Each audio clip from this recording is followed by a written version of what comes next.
Stokers! Welcome to the podcast, guys. We have the one and only, the legendary Dan Soder on the pod. We are so stoked to have this guy.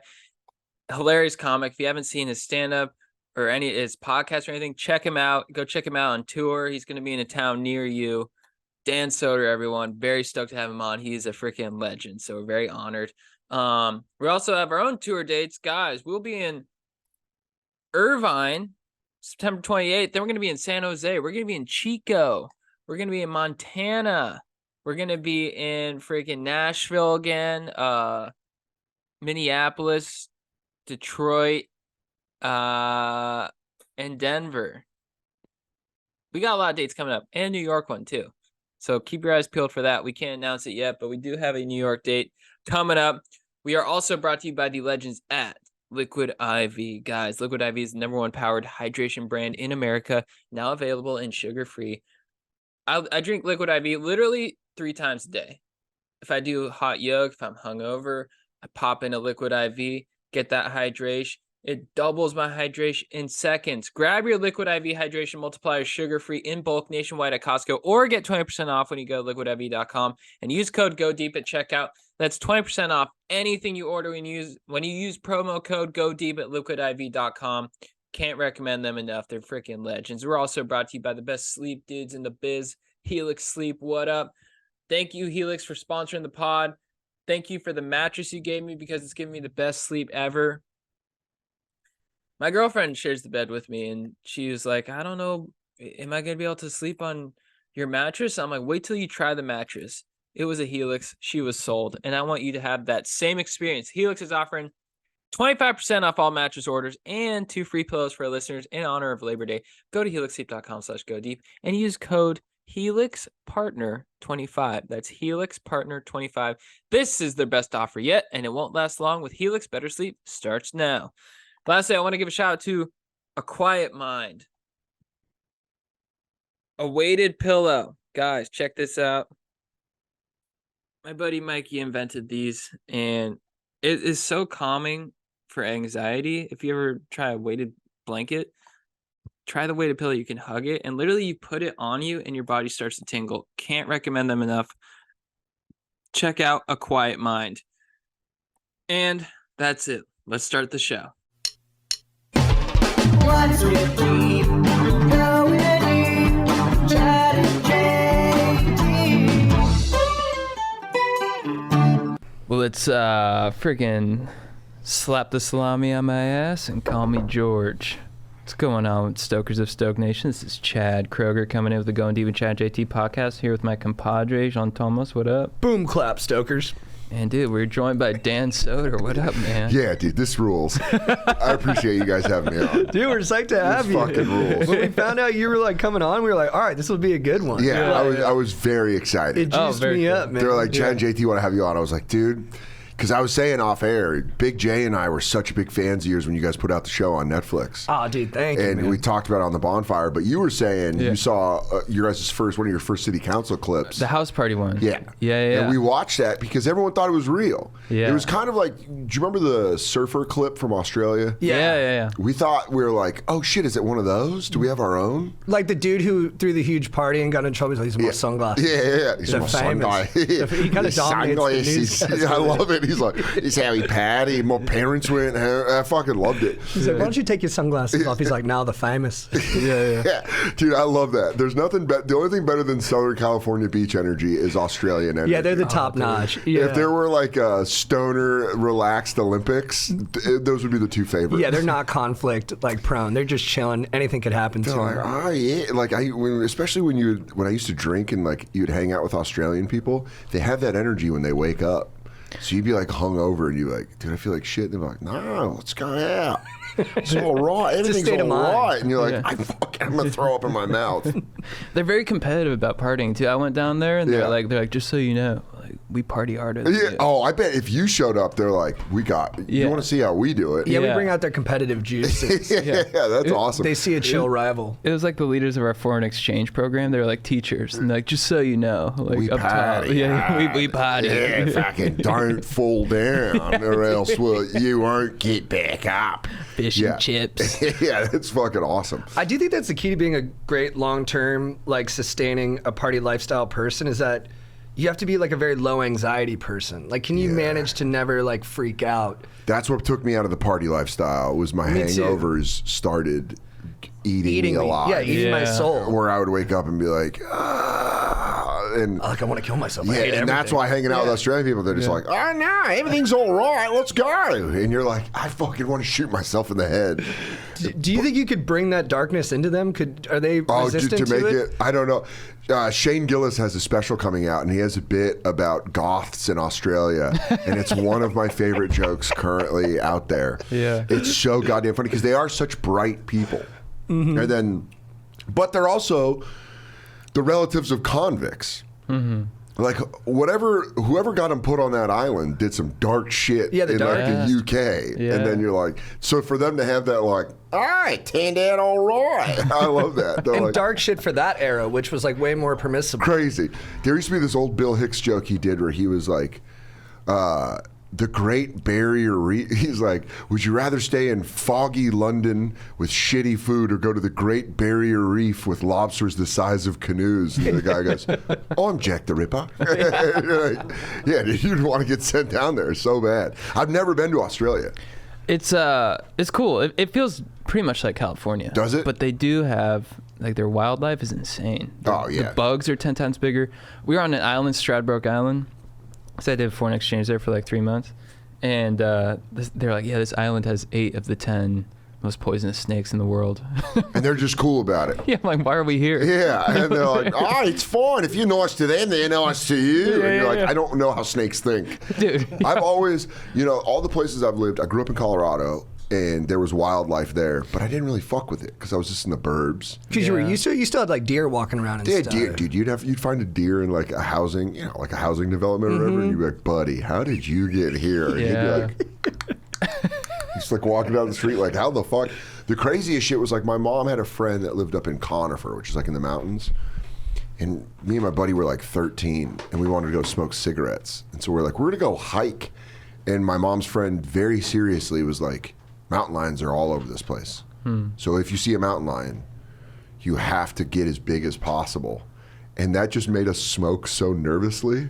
Like we were like, not that we're gonna get caught, but we're like, you hear anything? You hear anything coming? It fucked us up. But then I moved to Arizona, and everyone was like, yeah, scorpions, snakes, all that shit. Those are scarier. And you're like, I don't fucking want to know. You'd be out in someone's house who like had a house away from Tucson, and they'd be like, yeah, just like check for scorpions. And you're like, I don't want to live where that's a normal thing. No, they're small. They can live in the dark. Like a deer is like, it feels like a head-up fight. Yeah. I know what I'm dealing with. He might fucking go crazy on you. Yeah. Dude, when I lived in that represents a punch. I could maybe swim on him. I remember drinking in Alaska. I lived in Alaska for a summer, and I remember in Alaska they were like, hey, moose are very... The most aimed. They kill the most. They are very aggressive. And what they said is they can kick forward.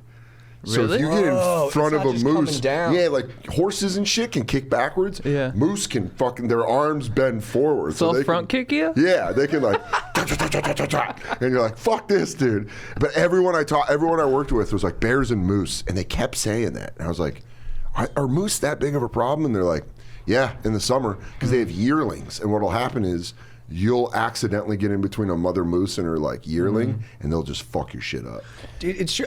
This is the craziest story ever. My buddy Wyatt was dating this girl, Brandy, who lived in Cody, Wyoming, and her mom was a big outdoor lady. She went out camping, and a bear came upon her, and she did what you're supposed to do, play dead. Yeah. But like when you play dead on a bear, they don't just leave you alone. They bat you around. Like Yeah, they want to make sure. Yeah, they're like, is this thing dead? And like them being gentle and batting you around is like a ton of force. So her whole like dome got fucked up. She had like cuts, bruises, had to be like in intensive care for a couple days. Makes a 100% recovery. 5 years later, she goes camping again. Another bear came upon her. She played dead. same deal. She survived both, but it batted her But around. she took again. 2 ass whoopings. She took 2 ass whoopings From bears. and she did everything right every time. Do you think the bears were like, this bitch is back? Like, you don't learn your lesson. Well, Just doing that, like, fuck you, bitch. And, like, you should have never came back here. I told you, you're banned from this bar, basically. You Don't come stupid back. barbecue bringing bitch. I'm gonna fucking kill you putting that up in the tree. Because if you're a bear, you're almost like, I've always felt like nature has to be like, when did these motherfuckers get so cocky that we're, Yeah. That they're setting up shop. And yeah, on they were turf. like, yeah, what are you gonna do? And they're like, I can kill you. And you're like, Yeah. no, we got guns now. Right. That moment where humanity turned, that must have been an interesting moment in time where we're like, yeah, we're not running from you guys anymore. And they're like, what the fuck? Yeah, I did too. With the lady thing too, I don't want to get like into like a over my skis in a gendered conversation, but did you see Grizzly Man, the Werner Herzog doc? Yeah, dude. So that dude was living fine with the bears up there, and then he brought a gal, and that's when the bears went ape shit and ripped him to shreds. Yeah, dude, that was the last scene where he's like, Quincy, no! And he had that one bear, Quincy. Dude, Oh, the one that he would yell at, like when I took he'd his shit. Quincy, get back here! Yeah, and he like would slap it around. And he would yell, and the bear would be like, bah, bah, give me that. But dude, me and my buddy always used to make the joke about that guy, about Grizzly Man, because he would leave in the winter when they're all hibernating, and he'd go like work. Like Gulliver Sullivan's Travels or whatever by the airport. But that's what we were saying. We're like, can you imagine like working at Applebee's with that guy? Yeah, exactly. Where you're just like a line cook with him, and you're like, yeah, I don't care. And he's like, and then Quincy came and he doesn't like outside bears. And you're like, dude, I got a 20 top and I'm trying to get all their entrees done. And he's just talking about bears. And then he gets eaten by a bear. There was at least one coworker who was like, I told that motherfucker. I wonder if there's an old black dude he worked with that was like, I told him, Yeah. don't go fucking with them He's bears. a quirky kid, but he never learned his lesson. Yeah. Those bears gonna bite you one day. Because he got fucked up. That end was like brutal. Well, yeah, it shredded him from the inside. Well, so Herzog doesn't put in the doc. He like watches it in private, right? But like films himself watching it in Yeah. private, and then he comes out. He's like, "It's the most brutal, grotesque thing Yeah. I have ever witnessed in my life," and just doesn't throw it in because it's like. But I think you can find it, right? Really? You can find the actual footage? I don't know. Well, have you seen it? Yeah, audio. It is the audio because Right. you hear him getting torn up. This is That's what he's it is. getting torn up. Yeah. Yeah. This And he bear, survived? No, he No, died. no, he's fucking. The bear ate him. Super Oh. dead. But the whole point is like Yeah. he's fine, and then like he's like he brings a lady, like his wife, to like show them. Yeah. He found some like gullible chick who was like, Yeah. "Oh, that sounds fun." Yeah. Man, really, there's some guys that like to be That able to kinda talk a game. woman into that. His dick game must have been so good Yeah. that he like they fuck and he's like, you want to go hang out with bears? She's like, I don't know. Like her ex-boyfriend in a band is like, she wouldn't even go in the van with me. And then this guy's like up there like, you want to meet my bears? That stuff scares me. That like Svengali kind of like charisma. Yeah. Like that, like the cult movies. Whenever I see the cult leader, I'm like, dude, keep that guy away from everyone I love. Because I could get talked into. I don't think I could, but I feel like the people around me. I could. You could? Oh, yeah. I'm very susceptible. I'm a mark, dude. Yeah. I'm such a mark that it would just take a couple things. You just have to be nice to me, like once, and I'd be like, "What do you need, dude? You're like, "You're a pretty cool dude." You're like, a pretty "Yeah." cool dude." I'd be like, What do you wanna do? Yeah, I'd be like, I've just been waiting for that my whole life. I'd be Yeah. like, dude, I'll help you out. Like, you want to kidnap Corey Feldman? I'm in. Yeah, dude, let's fucking take him. Let's turn him around. Dude, I remember this specifically. We were driving, me and my buddy, we were living in Tucson. We drove up to Denver for like a college football game to go see CU play. And we were driving back, and there's like this, the way you drive from Tucson to Denver is they'll tell you to go like 25 to 10 and cut, right? Like, so like a backwards L. But we found in this place, Hatch, New Mexico, you could basically cut off like 3 hours of a drive and cut through this crazy, desolate road through Truth and Consequences, New Mexico. That's the it's name of it? Yeah. So it's already like, it's Hatch, New Mexico, and then you like drive through all these like really strange small towns. Truth and consequence. Yeah, and we're driving back like overnight, right? Like we're like, fuck it, we'll drive overnight, there won't be traffic. And we're at this is how gullible I am. We're at this gas station, and it's like 3:30 in the morning, 4 o'clock in the morning. We're gassing up my car. This dude comes out of the darkness. This guy's just like, hey man, listen, I'm working at the carnival down the street, and I just need a ride back to the fairgrounds. And my dumbass, while I'm gassing, goes, oh yeah, no problem. Yeah, and my yeah. friend Mark goes, nah man, we're cool. We're cool. And the guy goes, oh, you sure, man? I need a ride or whatever. And my friend Mark's like, yeah, sorry, man. I'm sick. Nah, whatever. And the guy, so we get in the car and drive. And then as we're driving, my buddy just keeps going, tell me when you see the carnival. Tell me when you see the carnival. And I'm driving and I'm like, there's no carnival. And he's like, he's just up in my shit. Like, he's like staring at the side of my head. He's like, tell me when you see the carnival. He's like, you almost got us fucking chopped up, dude. He was like, that guy was a murderer. He just came out of the darkness. And I was like, come on over, friend. But that is my personality. How old are you?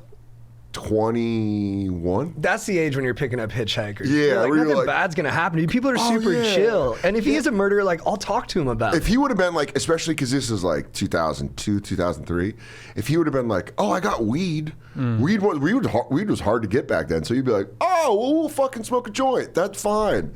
I should have been killed. Did you go to Colorado? No, I went to University of Arizona, Oh, nice. but I grew up in Colorado. So you were there in 2002. So were you there the year that they went to the Natty against Maryland? No, they went to the national title in 01 against Duke. Against Duke. Yeah, That Shane team- Battier. I was a senior in high school that That year. Arizona team is like one of the sickest teams. Dude, it's got Xavier Woods. It had One other- Luke Walton. It had Jason Gardner was coming up. Jason Gardner was the point guard. Yeah. And then they had Rick Anderson. Remember that white dude that could just bang? That team was like an incredible Final Four. With Lute Olson. Yeah. And then they lost to the Duke team that had Elton Brand, Shane Battier, Jason Williams. Mike Dunleavy, Mike Chris Dunleavy. Duhon. And then my freshman year, we came in with a stacked freshman class. Channing Frye, Salim Stoudemire, Isaiah Fox, Dennis Lattimore. There was like all these people that Those came in. guys were sick. And then like we got close my senior year and lost to Illinois in the Elite Eight. Were those games just insane? So much fun. But the problem was you couldn't get good tickets. They were expensive and Yeah, stuff? like how it used to be, I don't know, it's probably changed in 20 years, but U of A, everything low and towards the court was all alumni and shit. The students were all, we had like a shitty student section. It's like the Globe seeing theater or something Yeah, like that. and so it was like we were all up top, so it made more sense to stay at home, have a party, have people come over. Dude, this is one of my favorite stories. So my senior year, Arizona's in the Elite Eight against Illinois, who had like D. Brown and Darren Williams. That was a sick backcourt. D. Brown was so fast. So fucking good. God damn, I haven't talked about this forever. I love this shit. So we had, you know, you guys are from SoCal, that like outside party energy. My buddies, there would be so much fun outside partying at Arizona.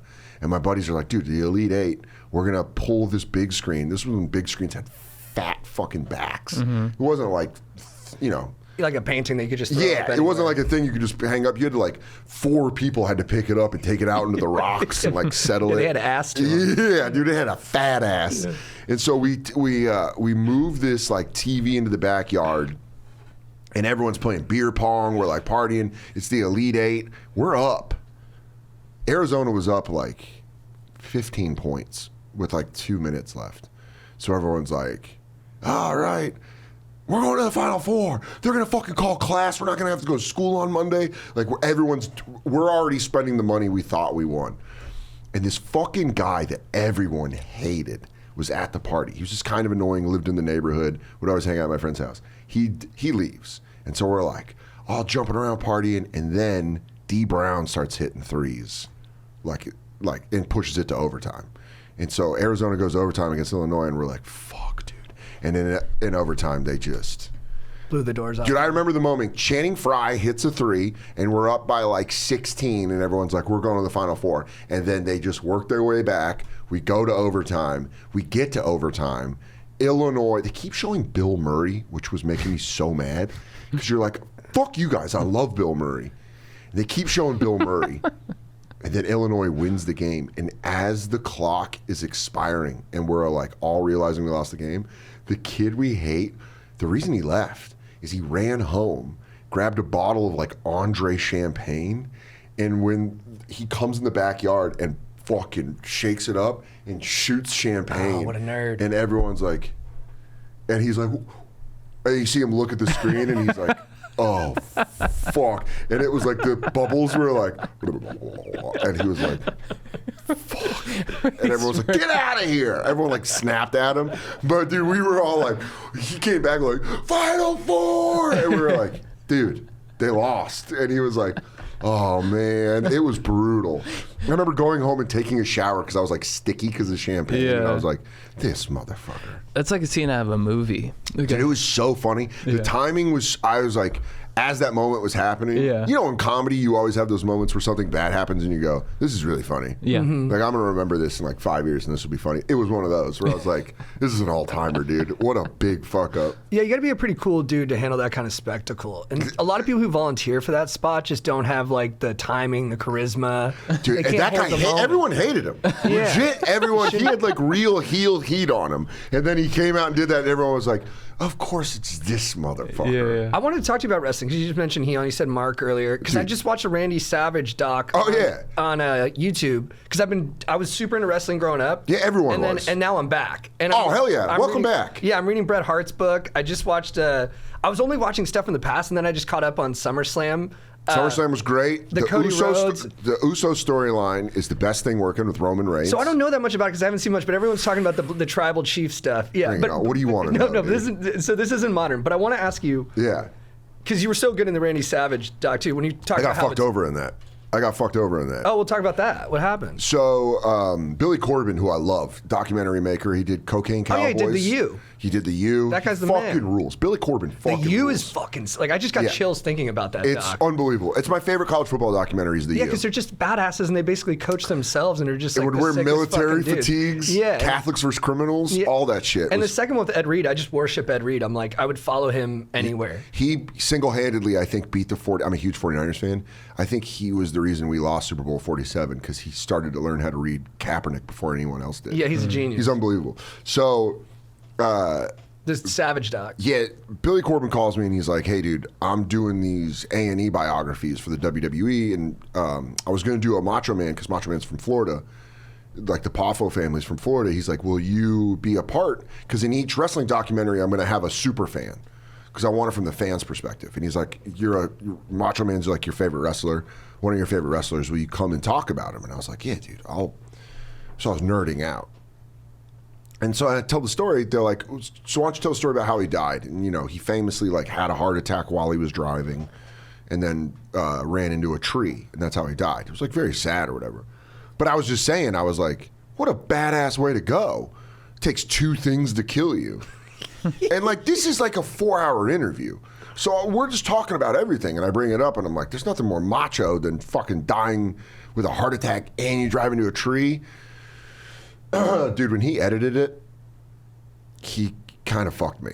And I love Billy. But it's very serious. The documentary is very serious. And then it's just my scene of being like, he fucking died awesome. Right. He fucking died awesome. And dude, that documentary came out and I caught a lot of shit from wrestling fans that were like, you disrespectful motherfucker. Like all this shit. Yeah, because it was just totally mismatched with where he It put just you. was out of place. Lanny Poffo, his brother, Macho Man's brother, called me Frankenstein. He was like shitting on me. He's like, and he recently passed. He was the best. I'll always love the genius, even if he hated me. And all these like, so there was like this group of people that were actively shitting on me after this documentary came out. And then one of the coolest things in my life happened because I've been a wrestling fan my whole life. Eric Bischoff, Legend. ran WCW, was a member of the NWO. Mm-hmm. He has a wrestling podcast, and he defended me. And he was like, I've known Randy, professionally and personally. He would have loved the way that Dan Soder described his death because he put him over.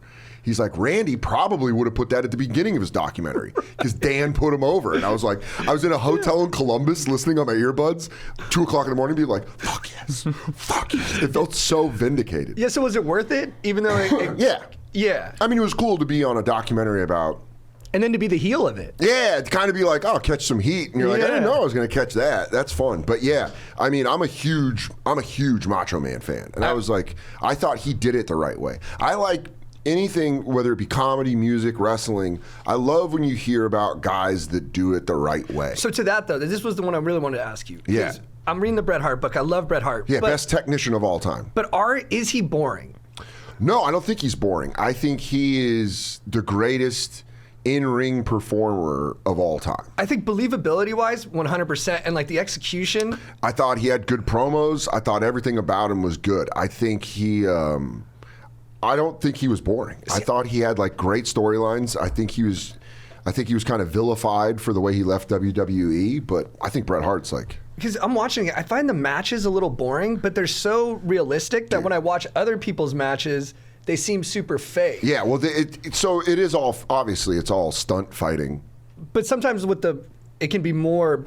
You can make it look real. You watch like him and Stone Cold. The WrestleMania one? Oh, WrestleMania from SummerSlam. Check out the first SummerSlam. Check out his and one of the greatest matches of all time, besides Randy Savage and Ricky Steamboat, is I think it's SummerSlam 91 or 92. It's Bret Hart versus Mr. Perfect for the Intercontinental title. Oh, yeah, I just watched that one. That's the best one of all time because they're doing roll-ups, arm drags, throwing each other around, but like they're selling for each other. Was that the one where Perfect had a bad back too? And Bret Hart rips his, when he rips him his top or whatever. And he like pulls him back. There's so much cool shit in there that like if you're a real wrestling fan, you're like, those matches are fucking unbelievable. Because people do a lot of cool shit, luchador stuff now. But like the guys that are really good at like the small technical stuff make matches feel, like you said, like real. And the little beats too, like the face. Like I was watching 1, 2, 3 Kid versus Bret Hart. That's one of the best ones of all time. And like, there's a moment at the beginning where 1, 2, 3 flips him. Yeah. Like does the hip toss move. Yeah. And Bret gets up and just goes, oh. Like he gives a little look like, oh. He does that thing where he looks back. And yeah, he's like, yeah. So when CM Punk came back to AEW, he had a match with Darby Allin. And like CM Punk's a massive Bret Hart fan. And he was putting little like Easter eggs like homage in his matches, and he did that with Darby. Oh, really? They like if you watch the match and you compare it to him versus 1, 2, 3 Kid, they did a lot of the moves. It's the same thing. And you're like, as a wrestling fan, you're like, that's sick. That is cool. Because you're like, that's a cool little like tip of the cap of like these guys used to throw down. 1, 2, 3 Kid, Sean Waltman is like one of my favorite wrestlers of all time. He's great, super athletic, and like one of the coolest dudes of all time. I listen to him in podcasts now. I'll listen to clips on YouTube just forever. It just like calms me down. Yeah. And it's funny listening to him now. He just sounds like a cool, like fun dude. I smoked a joint with him outside. I smoked a joint with him outside after the first AEW Double or Nothing. We were all in Vegas and we like went to it, and I was just smoking weed, and I was like, dude, this guy, I'm smoking weed with fucking 1, 2, 3 Kid. It was like in my mind, I was like, this is crazy. It was like a famous person in a way to me that meant so much to me. I got 2 more. So, best promo ever. Macho Man. You think he's the best? Yeah, he was crazy. Right. Scott Steiner's on that level too, with just like the weirdness. So there's craziness. But if you were to ask me honestly, the greatest promo of all time, it's Jake the Snake Roberts after he slaps Elizabeth at Tuesday in Texas with Macho Man, because it is a chilling serial killer like speech where he's like, he talks about how good it felt to slap her, and he's like, bring her around, I would pay to do that again. And you're like, this is sadistic. Evil. It's sadistic. But it's like, it's either the greatest promo of all time, or Stone Cold Austin 3:16 just says, I whooped your ass. Against Jake the Snake after King of the Ring. You know what? I talked about this one on the pod too. Eddie Guerrero's against Brock. Unbelievable. For No Way Out. Yeah. Oh my God. I'm crying every time I watch. I watch it all the time. I cry every time. Eddie Guerrero's heart is just fucking huge. And he talks about like not being able, never getting over, no one ever putting him over, and Brock is like this unbeatable monster. But Brock puts a little fear into his eyes at one point, which is so cool of Brock to give him Brock that Lesnar gift. I love those stories about like how they're legit tough. Oh yeah, I listen to Haku stories all day. Haku's the man. Just Haku just beating, like biting people's backs and ripping out flesh. I'm lucky enough that I'm friends with Bruce Pritchard, and I was in Stamford working at New York Comedy Club, and I got to go to lunch with Bruce, and I just ask him questions like that. I'm like, shoot tough, who's tougher, Haku or like Brock? And or like a tank. And he's like, you just don't fuck with Haku. That's what they all say. He's like, you just don't fuck with him. Like Brock would take him down, but Haku would rip his eyeballs out. He or was just like, fight. he said they'd go to bars and you'd be like, you just don't fuck with Haku. He's the man. And the cultural tradition of where he comes from. I mean, the Samoan dynasty, all that shit. You just don't want to fight Samoan. I just recently heard a story, because I do the same thing. When I'm on the road, I love watching clips of wrestlers talking about, to me, I've talked about comedy ad nauseum. And that was going to be my last question. Are they better? Are they funnier than comedians? I mean, I think there's construction workers that are funnier than comedians. I think there's like people that aren't in. Yeah. The people that don't have the need for people to tell them good job are funnier than we Yeah, right. Because they're like, yeah, whatever. I'm just being funny to be funny. I think wrestlers like. I love the parallel of professional wrestling and comedy. So you hear their road stories and you're like, oh, my shit's so much easier because they're like they're really in low speed car accidents every night. And then they get up and go do it in another town. And I'm just like, what, in Irvine being like, man, my grandma's weird. And then I got to get up and go to San Diego. That's fine. I'm like, It's more slow pace. And before they broke kayfabe, they were real villains. well, you know the Hacksaw Jim Duggan Iron Sheik story, right? No. They were like in a huge rivalry. And then they got pulled over in the same car and they were smoking weed together. And they were like, you guys are supposed to be enemies. And that like ruined the kayfabe of them. They're like, what the fuck? Oh, I did hear about this. You guys are just because that rolling was around like in the smoking papers, joints? right? Yeah, and, like, it was in the whole paper. country was like, it How are broke they their brains. They were like, what? Yeah, how are they friends? And so it's like wrestling to me is something where I've always known how nerdy it is and still loved it unapologetically. And I haven't been able to articulate it, but the fact that it's these guys pretending to be who's the toughest guy. Yeah. But when you become the toughest, it's because you played the Game of Thrones of being the smartest behind the scenes, of making people believe you're the toughest. But there's no actual fighting. It's just looking tough and then being able to speak it in a way that makes you the presumed toughest. Hulk Hogan was on Theo Von's podcast this past weekend. And I think it was on this podcast. It might have been on another radio show where Hulk Hogan was like, you're telling me wins and losses in professional wrestling doesn't matter? I'd say that's bullshit. He's like, because if you if you keep winning, you make the most money.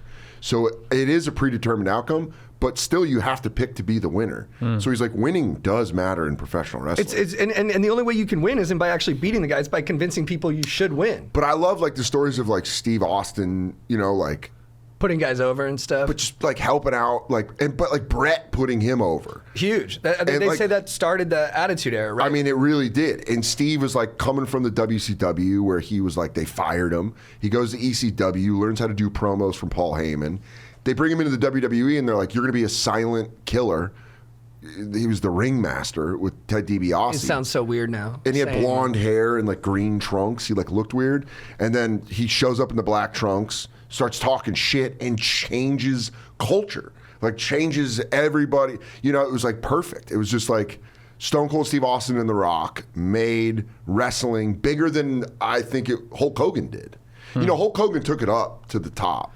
Yeah, it's like And then- he broke it through to the mainstream, which still feels like the hardest step. But Yeah. in terms of like being like part of the cultural zeitgeist and like the way people are talking to each other. Yeah. Like The Rock and Stone Cold into Generation X, that was like, Dude, everyone, It was every everywhere. kid doing Just- the fucking X. just it was how so. many kids got suspended across the country? They're Just- going like, "Suck it," and your teacher's like, "Don't say suck it," and you're like, "Nah, it rules.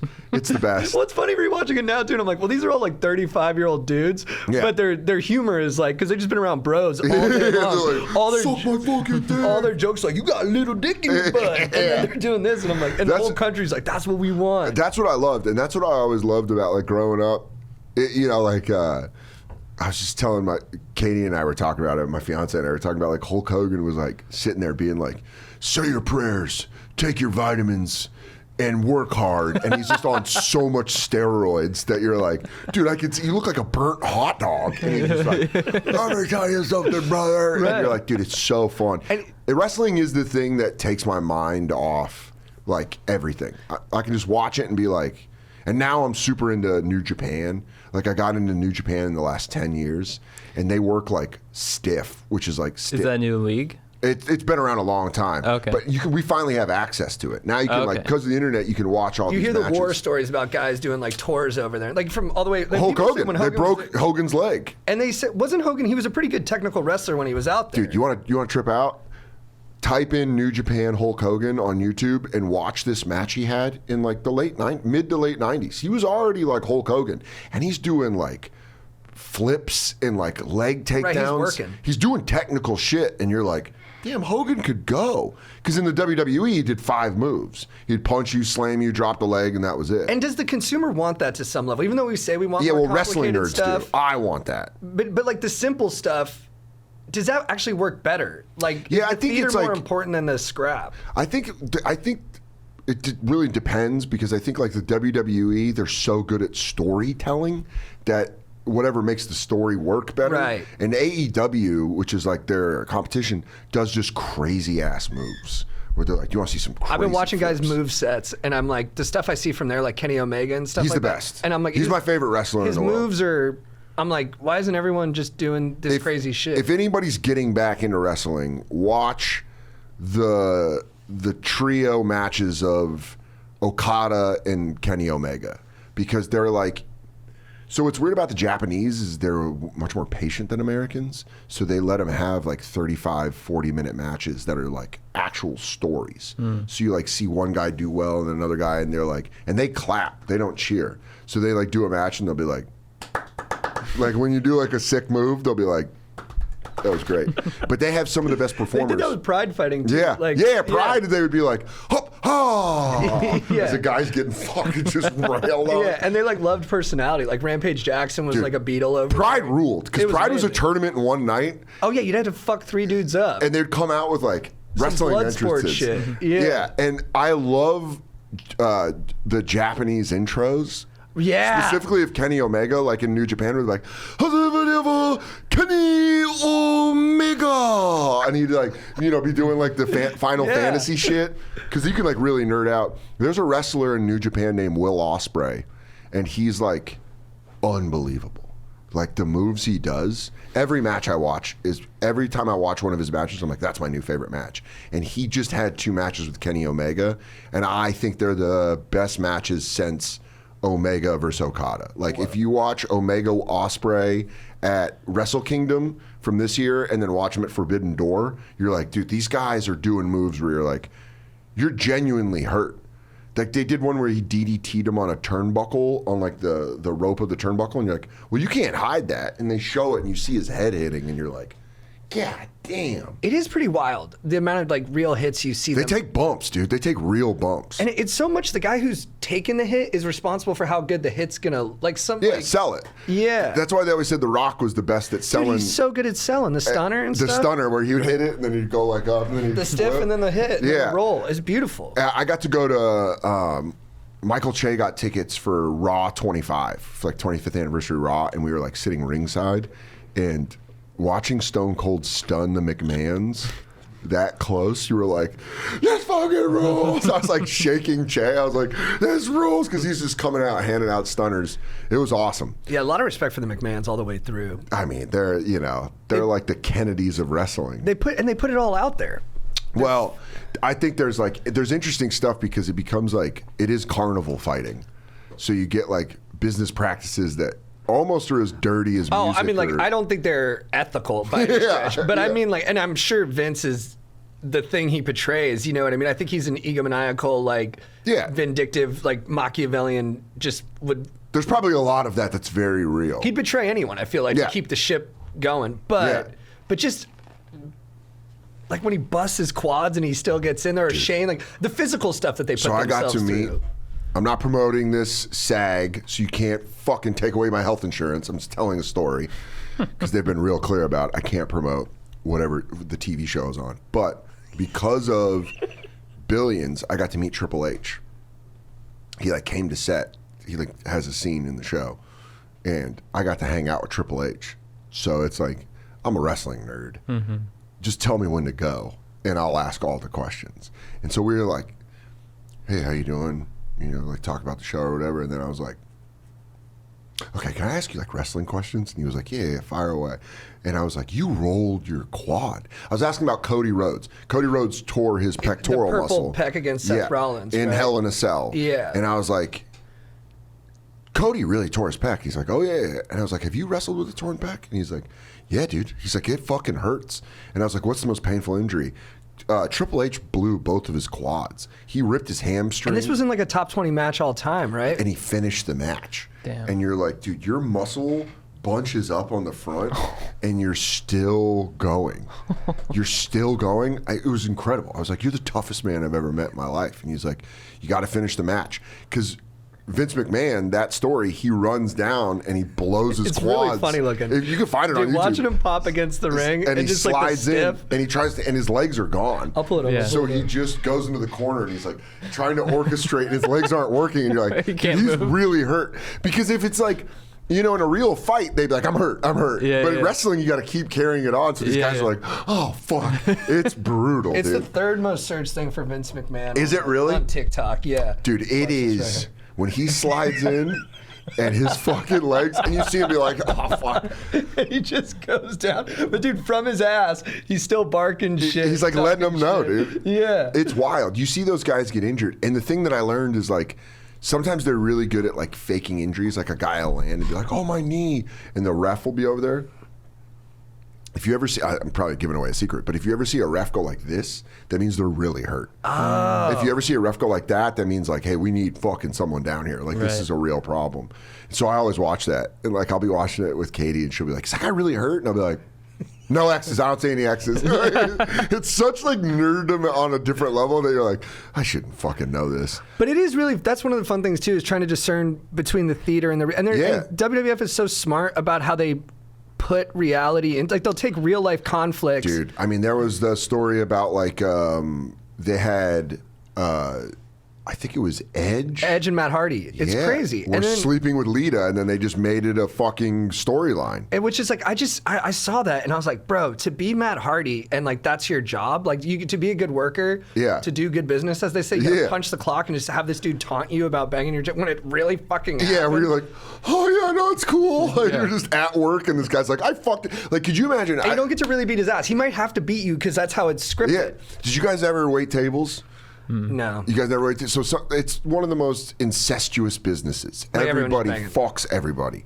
So like sometimes you like date a girl and then like break up or whatever, and then she's like starts dating another guy that you wait tables with, and then you're on like a fucking 12 top with him, you know, and you're like, dude, fuck you, I fucking hate you. Did you get the salsa? And, you're like, and that's like, I can't imagine that, but like fake fighting and being like, And the whole or world body watching, slam him, and too. you're like, I could really fucking hurt you. I would really fucking. Yeah, hurt you still got to trust the guy. It's I like, mean, Stone Cold finished a match with a broken neck. yeah, Owen Hart. Owen right? Hart really? broke his neck. Yeah, on a pile driver. That's when you're so jacked that that you can still function. Like, yeah. Kurt Angle won a gold medal with a broken neck. Yeah, he's so funny about that shit too. Dude, he's like, with a broken freaking neck. Kurt Angle rules. He's the coolest. man. But Stone Cold like broke his neck, and he like, you can watch the match, and he like sees something's wrong, and then he like kind of goes through it, and then he went in the back and sat down, and they're like, you're next, bro. You have to go. Damn. Yeah, dude. What's the worst comedy injury ever? What's the worst? Oh, probably Pablo Francisco losing his mind on stage. It's all mental shit with on the comedians. Sacramento. It's like Michael Richards. That's where my brain went. That's a good. That might be the best comedy injury. Yeah, it's the injuries are never physical. You're just like, Look at bro. him! You're like, He's up! And don't you're say like, that. You're like, don't go there, bro. You're losing it. God, dude, yeah. That's the risk we do every time. That's our tightrope walk. It's just a snap. Yeah. There's like the Just guy say didn't get something injured, racist. but you ever seen the guy with that plays the guitar? And then he's like, well, why don't you come up here? And then he smashes him with the guitar. And he goes, you saw that, folks. He came up here. The whole audience goes, no. They like turn on him. Well, even the Dave Chappelle at Netflix is a joke. Oh, well, yeah, they when tried they're to stab stomping him. the guy. Yeah. John Stewart goes and stomps him. Dude, you want to talk about fun wrestling clips Yeah. to watch? Watch guys climb in the ring that Yeah. aren't wrestlers. Oh, right. There's right. a great one with Triple H and Stone Cold during a dark match, so it's not televised. And they're wrestling, and this guy gets in the ring to attack Steve Austin, and Triple H is wrestling him. So like Triple H is like supposed to be his, and then Triple H kicks the shit Those are out of that's this my guy. favorite. I love watching that in football too. When a stupid drunk yeah. fan will get on the field and then you Yeah. just watch like Bobby Wagner from the Rams. Yeah, or like Peter Bull, Lit- just some jacked linebacker will just be like, nah, dude. Some guy went on the field, I think it was a 49ers game, it was 49ers Rams, and he went on the thing with like one of those smoke things or whatever, and he ran down the sideline, and Bobby Wagner was like, Belly to back boom, them. and just fucking popped him. That shit's badass. Or there was a time too, like some guy ran on the baseball field, and I remember one outfielder just beat the shit out of him. He's like, dude, I'm not playing around with this. Yeah, stuff. this Like, is, you're at my job. and people are like, oh, security will handle it. He's like, I'm a fucking badass dude. I'll just beat the fuck out of this guy. I always think that's funny because it's like, do you think they're going to work? You think they're going to work kayfabe with you? You think they're going to do fake stomps and shit? Like, throw you off the ropes. Yeah, there's a great one of Scott Hall and Kevin Nash in a tag team match, and a guy tries to get in the ring, and Scott Hall just fucks him up. Just like stomping his head as the guy gets in. And you see the guy being like, but I thought, and his like head's getting pinged off. Also, Scott Hall's mugshot, I think was at an Orange County jail, and I'm from Orange County, and I remember seeing that. I was like, "That's sick, dude. He was here one time." Scott Hall was here one time. I was like, "Scott Hall was here." I'm like, "It's probably a Hennessy, dude. He fuck somebody up." Yeah, dude. It's fun because it's fun that like you said, you were into wrestling when you were a kid. You stopped and you like come back to it as an adult. And I think like anyone that's a lifelong fan loves hearing that because we're like, "Come on back, come on back." It's still crazy. We need come the prodigal son kind of shit. Yeah, it's like, come on back. It's fun. You had to go live your life, get into MMA, get into other things. You go check out MMA, but come on back for WrestleMania. Right, exactly. Do you follow amateur? Oh yeah, dude. I love. What's fun is like, as I've gotten in my career or whatever, and I like saying it out loud and being like, I'm a huge wrestling fan. You'll get people who are like, dude, come to my indie event or like come to like. And to me, that reminds me of comedy when you're like in a New Jersey high school gymnasium, but like they're still doing it. And the passion is so real. And it's not these, because also when you start to do better at it, you can get caught up in that aspect of it, the doing better part. And then, you know, like, I think comedy, there's like a lot of feeling, especially in stand-up with fandom, there's like this sense of ownership where people are like, dude, I knew you when you did fucking you know what, dude, or Opie and Anthony. I've been following you since, kind of like a band where they're like, you're my guy. And then with wrestling, you'll see a guy in the indies and you're like, this dude's fucking good. Like MJF, Maxwell J. Friedman. He's the best heel right now in he's wrestling. So good at, he's such a pompous douche out there. Yeah, He really and I remember watching him with it. as in the indies, and he was the same character, and you're like, this guy's really fucking good. What do you see in a guy who's like in the indies where you're like, that guy's gonna be good? Like, good promos, good in the ring. And you just get like kind of like a band when you hear them. You're like, oh, I dig this shit. Just a magical feeling. Yeah, thing. just like what do they do to your body when you're watching them? Yeah, you just said it and you're like, I like this guy. There's something there. Yeah. We went to an amateur wrestling match. Yeah. And I didn't even realize it was a thing. Really? So we got there and they were doing all the wrestling and all that kind of the intros, and I was like, oh, this is like for real. Yeah. They come out the back and they're like, and what's crazy to me is when you see indie wrestling, you see guys come out and they're acting like it's a full arena. Yeah. And it's a fucking flea market. Yeah. And you're like, I guess you got to do that. That's beautiful, though. I guess wish you I gotta could do that. Me too. I wish I could sell like that when I'm at a stand-up show I don't want to be at. Yeah. That I could come out and bring it like I'm at like Madison Square Garden. I feel that all the time. I'm doing like a half sold at the Funny Bone in Virginia, and I come out and I'm like, yeah, sorry guys. Yeah, I'll it's do half that too. sold. If wrestlers did that, that'd be so pathetic. They'd be like, hey, it's me, the champ. I'm here. Yes, I'm gonna beat this dude's All ass. right, you guys want to watch me fight this guy? Lock up. Yeah. Comedians, like, we're allowed to be a little moodier. I respect that with wrestlers. They have to bring it every time, like rain or shine, however they feel inside. They're just like, no, my job is to make this a spectacle. There's a story of Bruce Pritchard's brother, Tom Pritchard, Dr. Tom Pritchard, is like one of the best wrestling trainers of all time. And he would be the guy that when they would sign somebody, he would like work with them on like, here's how you cut a promo, here's how you do all this stuff. And he has a story about being in like the warehouse working with The Rock when The Rock first got signed to the WWE. And he said The Rock pulled a move where he got on a turnbuckle and it was an empty room. And he like got up on the turnbuckle and was like acting like big shit. And Tom Pritchard was like, this guy's gonna be a superstar. Right. Just in the way that he did that in an empty room. He was like, damn, this guy's. Because he would do that. He just like looked like he was like, probably I'm doing king that at home. shit. Yeah, I'm king shit, dude. And then he became the best. Yeah, he's a fascinating guy, The Rock. Like you could. Yeah. There's this article I was like a celebrity profile that this writer I love, Carrie Weaver, I think is her name, did on him, and like just it. I think he is that guy when the lights are off and he's in bed. He's like all right, little Terramana. Like when he's going to sleep or whatever. He's like, what's up, bro? Your mana's real strong. Yeah, it's got to be. He's like, this pillow's been supporting my neck for 25 years. I can't thank this pillow enough. And like, he's just on. I think he absolutely is like that. I got a chance to work with Stone Cold Steve Austin on a cartoon we were writing, me and Dan St. Germain, which is still it's in development right now. But talking to Steve on the phone and Zooming with him, you're like, oh, you're him. You're like that dude. Like he would call me and be like, sorry, man, I was out shooting guns. And you're like, oh, fuck yeah. He's like, but now I'm sitting down having a beer. You guys go ahead and tell me what you got going on. And you're like, yes, sir, Mr. Cold. Mr. Stone Cold. Mr. Cole. Do you think? And is it a little bit like a Dice Clay thing, where the more you play that guy, the more you become him? Or is I it think kind of Ric the fun Flair too? proved that. I think Macho Man proved that. Dude, Flair makes me. I know Flair's the man. I gotta say, sometimes I kind of like. I'm like, I don't know. There's something about it that it chafes me a bit. I don't know. I get a little moralizing with him. For Really? something. Yeah, I know it's no fun, but I think- sometimes I'll be like, but maybe that's. Because I feel that way about Hulk Hogan.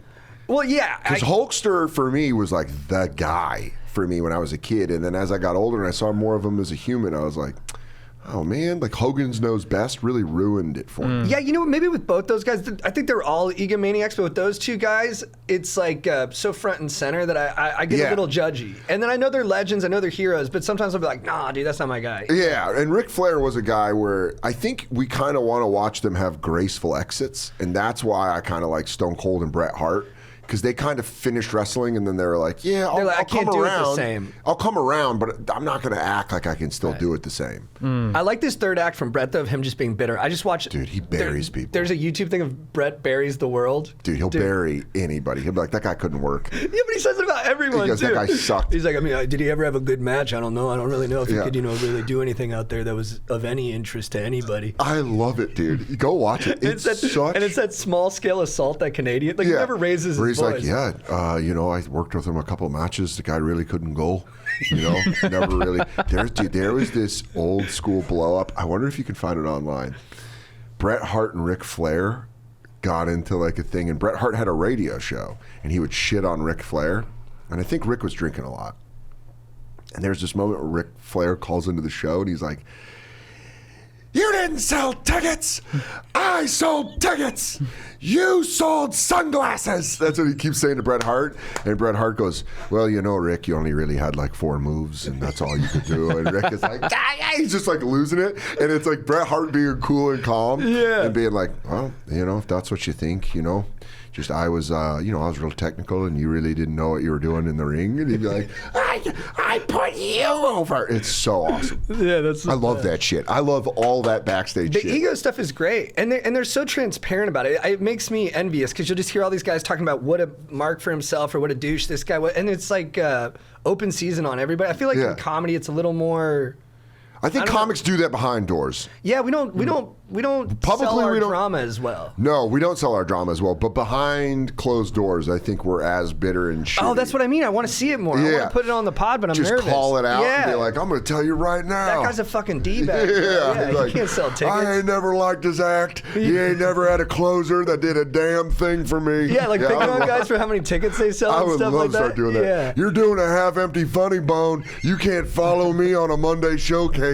You could, start Yeah, cutting exactly. those. Dude, like that's- some headhunting stuff. that I would don't be think I'd be well suited for that world, but I would, Oh, as a 'cause- spectator, I would enjoy it. Well, because then inevitably what happens is people cheer for your downfall if you Yeah, you got to to take the hard bumps with that. Because there's been comics that do that, and you're like, I don't know, man. It's not going to age well. And just getting owned, too. Like, that means you have to get comfortable with getting owned all the time. God, dude, should we start cutting promos on Yeah, I other think we comics? should, man. Yeah. That would be fun as hell. Matt Rife. No, I'm Yeah. kidding. You sell tickets, and it's because your damn shirt's off. Bert Kreischer, put on a damn shirt. I love Bert, but it'd be fun to start calling that kind of stuff out. Yeah, exactly. Joe Rogan, are you a martial artist or a damn comedian? And then he's like, I'm going to kick shit at you. And we're such pussies that we'd be like, I'm sorry, dude. Can I be on when your it came to the podcast? fight. Yeah, that would be fun. If I had more balls, I would do that. Yeah, so you'd have to live that life every day. It's the you'd want commitment. that. You'd have to want that smoke all the time. It's the because there's days where I have it, but then the next day I'm like, no, I'd like to shrivel up today and just be small. Dude, I was just watching a video about the LA versus NYC comedy beef. I watched that. Did you watch that? Yeah, because I was into that shit. I was watching it. I was like, Is there? I was like, I don't know if this is the thing. There wasn't anything in that thing that made it that was like super aggressive. Well, he said that the big thing is that the Comedy Store doesn't book NYC comedians like that much. That door goes both ways because like I can get a headlining spot at the store. I can jump on at the Improv, but it's not with the comfort that I get spots at the Stand or the Comedy Cellar. Right. And I think that's how it works for LA comics. Yeah. I think if there's enough notification that they're going to be out in New York, the Stand will book them. The Stand books LA comics all the time. New York Comedy Club, the Cellar, they'll like give people spot. There isn't like this. Like, no. I think there used to be that in the 90s, but I think since the internet, and specifically since Ari Shaffir moved from LA to New York, I think that's bridged the gap. Oh, interesting. And now with Rogan and Austin, now you've added a third city. So it kind of Yeah, we're kind of fatherless out here now. Yeah, you guys don't have someone leading the pack. No, everything just free floating, and it's exciting though. Yeah. Yeah, it does feel like. What have you been to the mothership yet? I haven't. I'm heading down there first week of September. People say it's like the greatest. I'm very excited. I'm doing weekday spots, so I'm just going before I go do Raleigh in North Carolina. Very cool. But I'm gonna pop up and do a couple of shows. But I'm excited. Where are you doing in Raleigh? Doing Good Nights. I'm doing the new Good Nights. I haven't done it. I've done the old one a bunch, but I'm very excited. I love Good Nights. We did Raleigh, right? No. We did Charlotte, Greensboro, and Greenville. Those are all fun. The comedy zones. Comedy zones rule. Yeah. Yeah, man. It's like going to Austin is. I've only done it. I haven't really like done it outside of Moon Tower. Right. So I'm excited to go down there and like. Were you at Moon Tower last year? No, last year was the first year I hadn't done Moon Tower since 2014. That was the first year we did it. It might have been the most fun week of my life. It was best. camp. Dude, and it's so fun. Speaking of the LA, New York stuff, I feel like you get everybody out of their home base. And I was even being friendlier with LA comics that I was normally like chummy with, but never spent like. Yeah, because it's the road with your friends, And like, but you're also centrally located, and it's not like. I love festivals. I love festivals. They're so 'cause fun. Yeah. You get to actually hang out with like, and you get to meet people that you maybe have never met. Yeah, have they kind of like, because I know JFL's still around and Moon Tower, but have festivals kind of fallen off a little bit? I think because of the pandemic, maybe a little bit. But I think they're coming back now, and I think like yeah, there used to be like 1 million, right? Yeah, and there's Skankfest every year, and Skankfest, yeah, and Skankfest rules. You know, I know Lewis and Christine and Rebecca real well, and they run it kind of like that, where they want camp. They want it to be that feeling. Yeah. And I was talking to Annie Letterman about it last night, and it really is like you go to Skankfest and you're like, oh fuck yeah, this is just a hang. I've heard that. It's a hang with shows, and all the fans there are such good comedy fans that it's like doing a wrestling event for like super wrestling fans, and that's it. You don't get like casual people who are like, what is this? Because it sells out so fast that people have to get tickets. Yeah, there's no explanation needed. They all come in getting it. They know, they let you do whatever. It's weird as shit. It's fun. And it's, you know, since they've moved it to Vegas, last year they did it in Vegas, they're doing it again in Vegas. It just keeps it on this one street, and you're like, oh, in this one area. It's very fun. Yeah, more than ever now, too. It's like you got to build a culture around whatever you're doing. Yeah. It's not just like the bits, like, you know, like Jake Johansson in like the 90s or somewhere. They're just like, dude, this guy just has like killer late night it's material. almost like you're building a persona.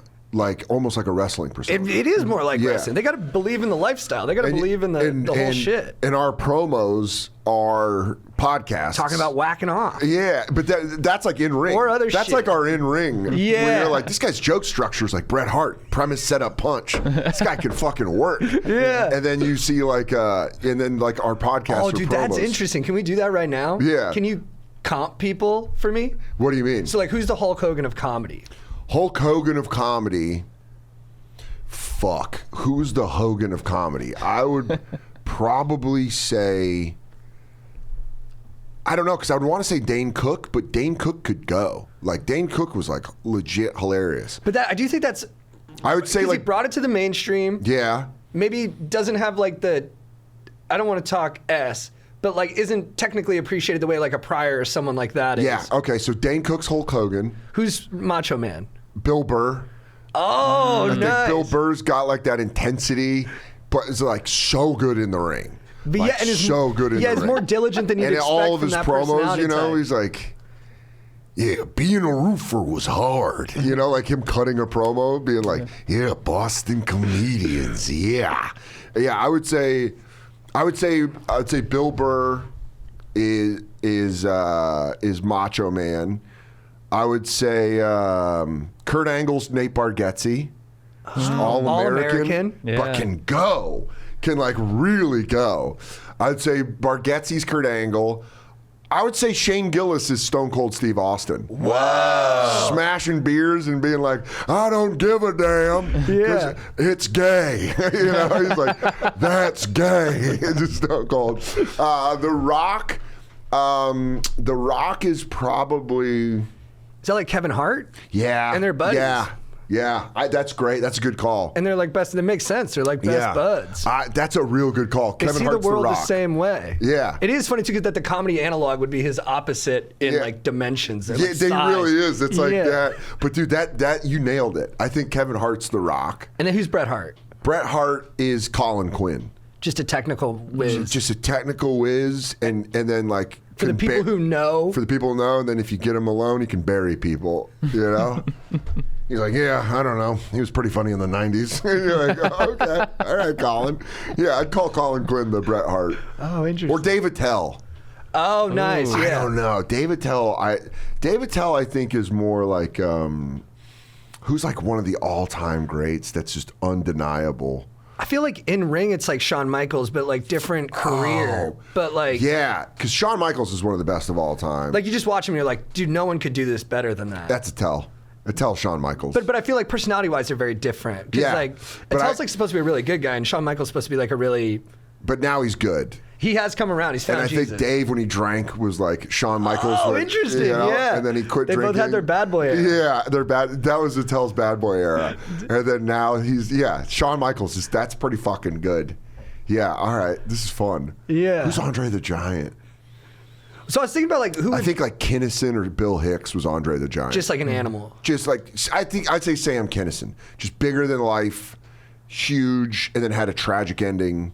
You knew it wasn't going to last. To burn that bright, it can't go forever. Cause you're a whore, you're a slut. I'm trying to think of Sam Kinnison jokes.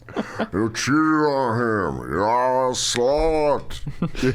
He brought wrestler energy to shit. Cause like, Yeah, he brought rock and roll and wrestler energy to all that shit. I always talk about that. I watched a doc about him and like his later special where he'd have dudes who were cheated on come on stage. He had a phone. The phone call. Pipelined into the Oh, really? into the PA. 'Cause you're a whore. You Yeah. fucking cheated on him, you fucking slut. And then And- the guy would take that energy. It was contagious. It was that like pastor shit he Yeah. had.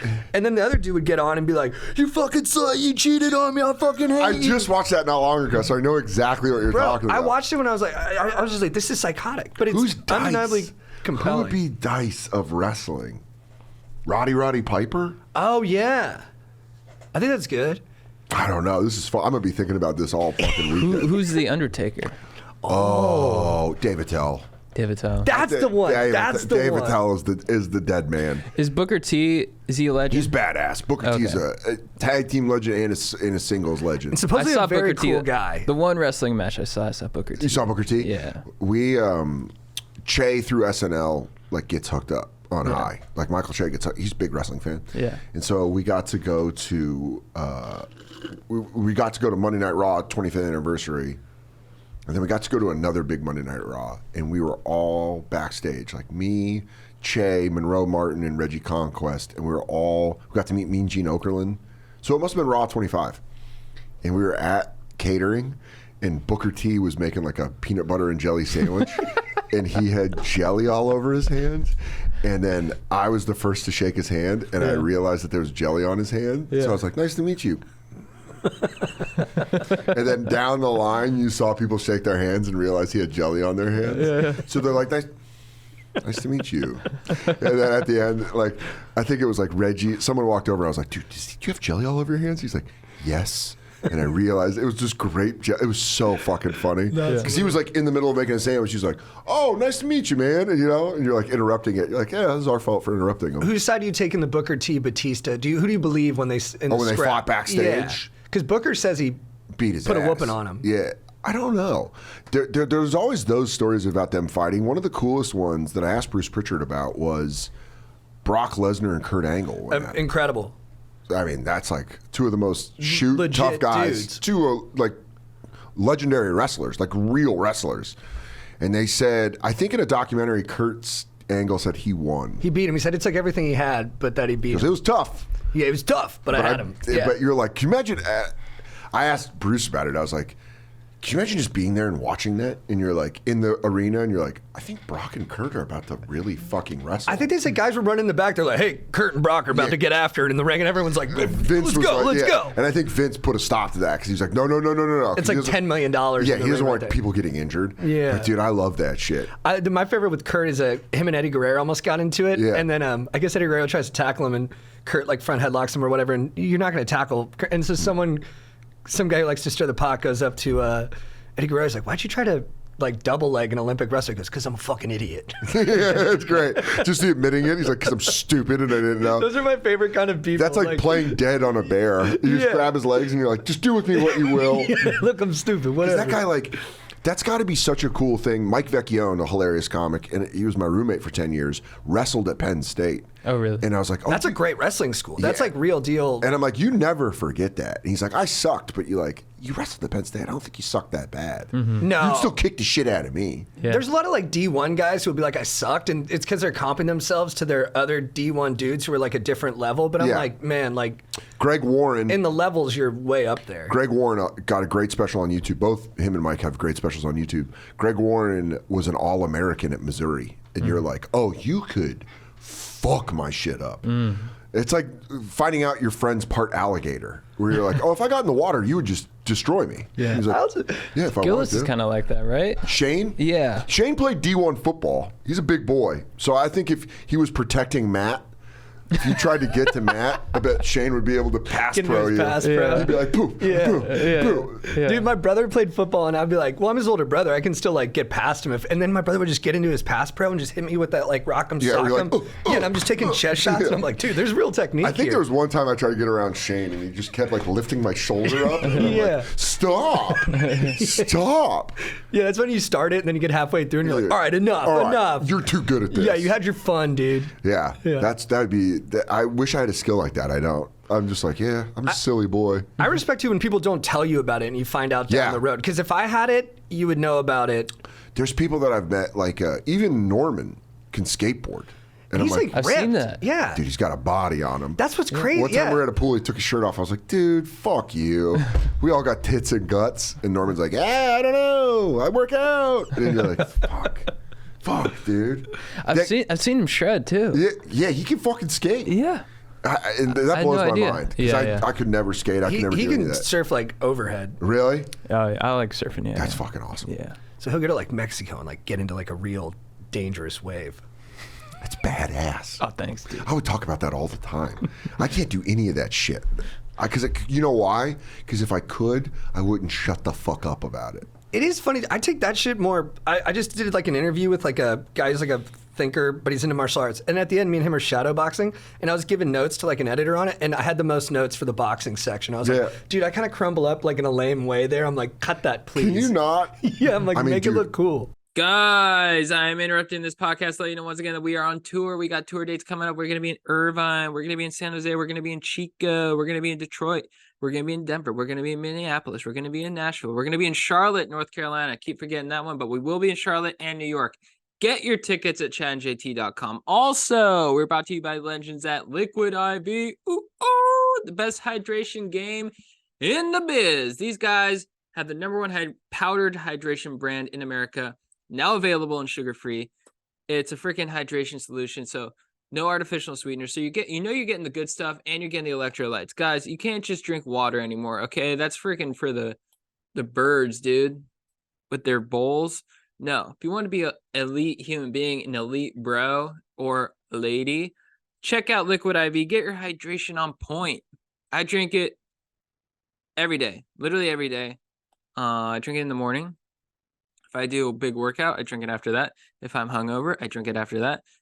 If I feel parched at night, I drink it before I go to bed, and then I know I'm hydrated at night. And the flavors are so good, like sour apple and like grape and lemon lime. And dude, it is so good. I love Liquid IV.